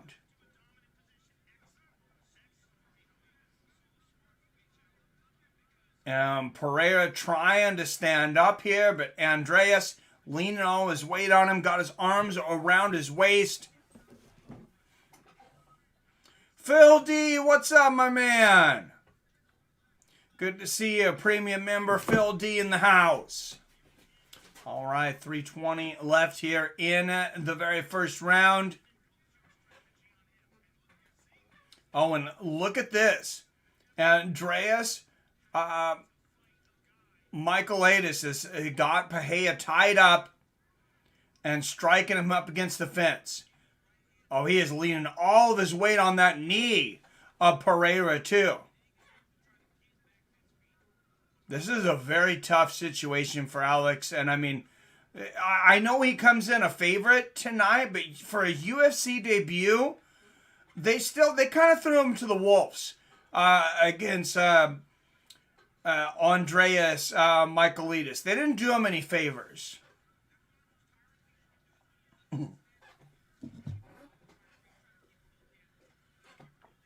Halfway through the first round, and I mean, Pereira's legs have just got to be burning right now.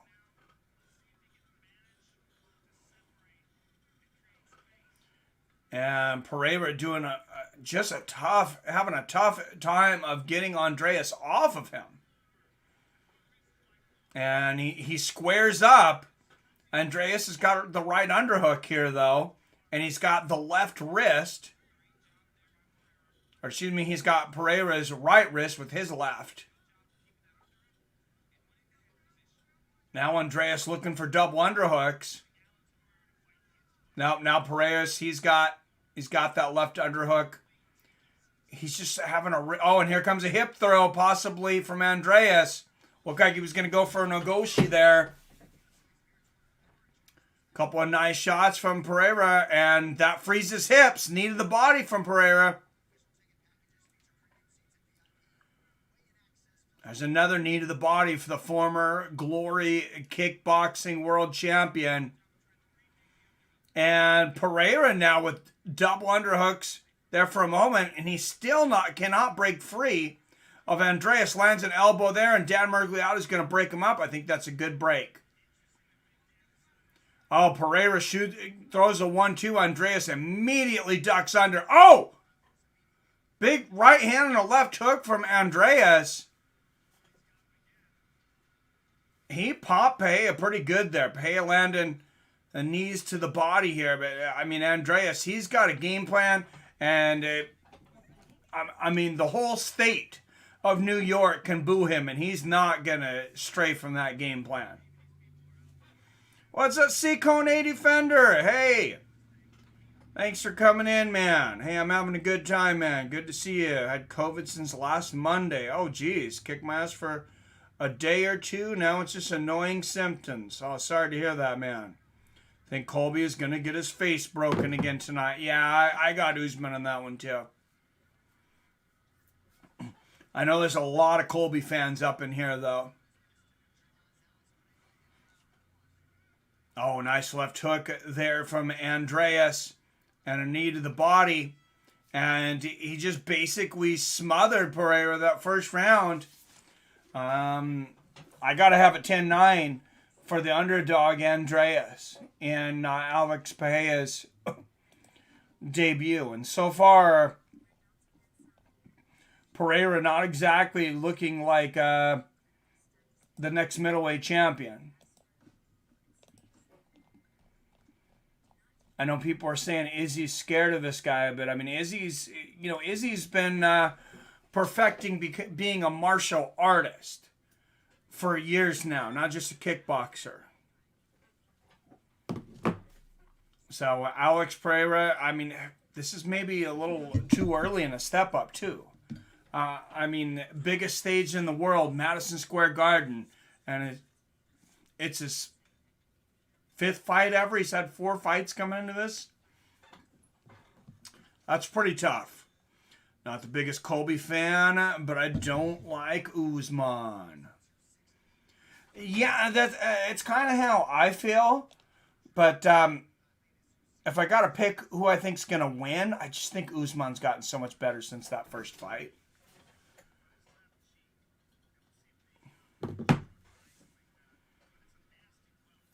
Wow, and look at Andreas's eye.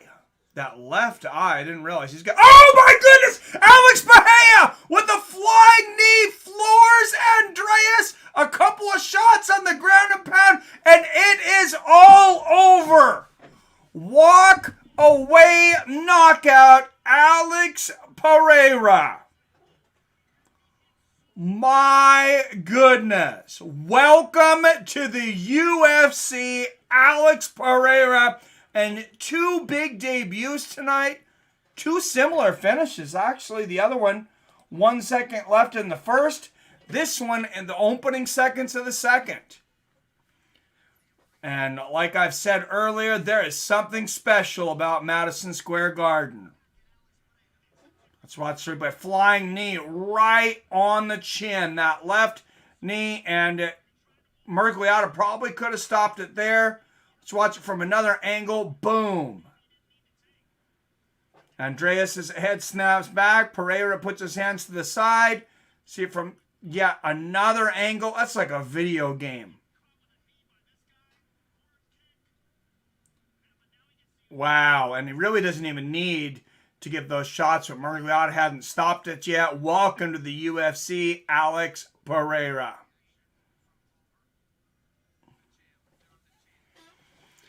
And Glover Teixeira over there in the corner of Alex.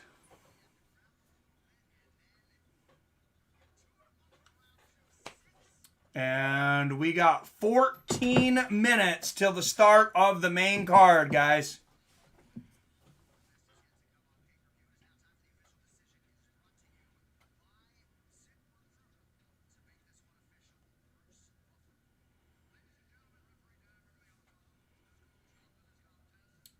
Alex Pereira.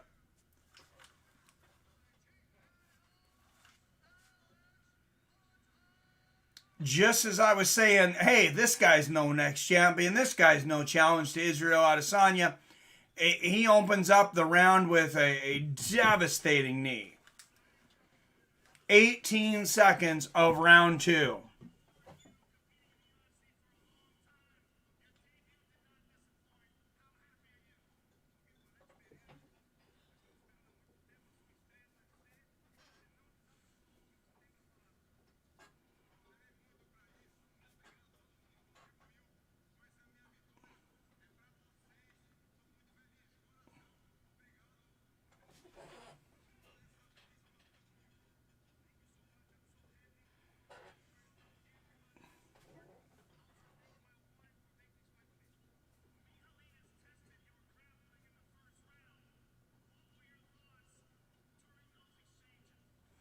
And yeah, his grappling was definitely tested.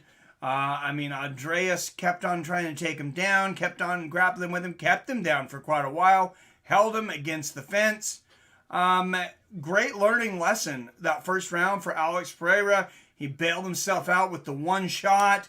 And overall, I think that's a very, very good learning moment, very good stepping stone for Alex.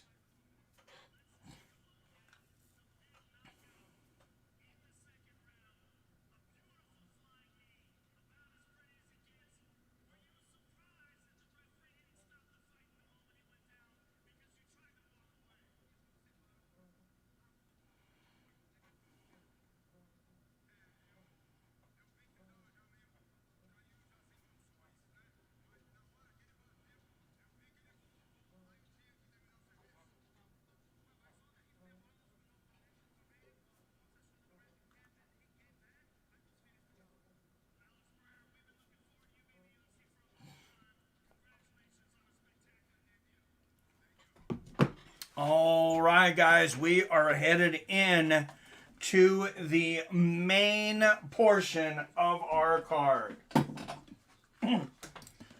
Make sure you've gone to the polls. Make sure you've voted because it is...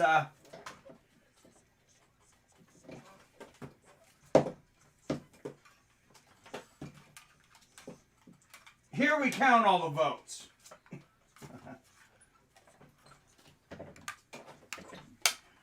No questions here. Everybody can see it. It's all open. And right now, a lot of you are voting for Colby, and a lot of you are voting for Rose, and a pretty decent majority of you are voting, have been voting for Gaethje. I'm going to switch systems here to get to the pay-per-view portion of our card.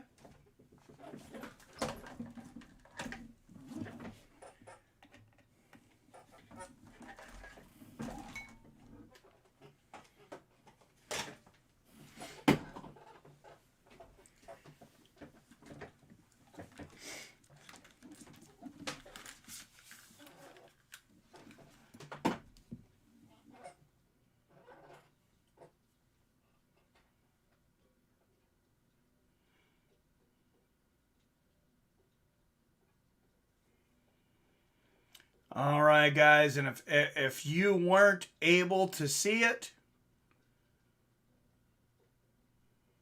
here it is. There's the knockout. Alex Pereira in his UFC debut. All right, and I'm not going to break, well, and Justin or Chandler. Bobby Green knocks that out. Well, 36 in there. Can everybody come back in like 1 minute? I'm going to break the stream, restart it so everybody can get notifications. Come right back. Man, I'm not a big fan of either one of these guys, to be honest. But I just think Usman's leveled up. Like I said. Okay, so I'm coming right back, guys. Like right back.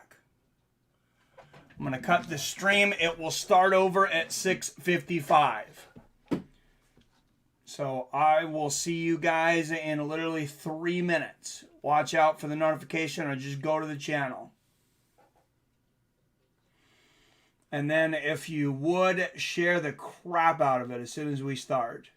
Let's see if we can get a boost. I think the more people, I want to try this, but the more people we have on the start, I think the more it's gonna get promoted. So I am stopping the stream, and I will see you guys in just one moment. 3, 2, 1. See your fine asses in less than 3 minutes.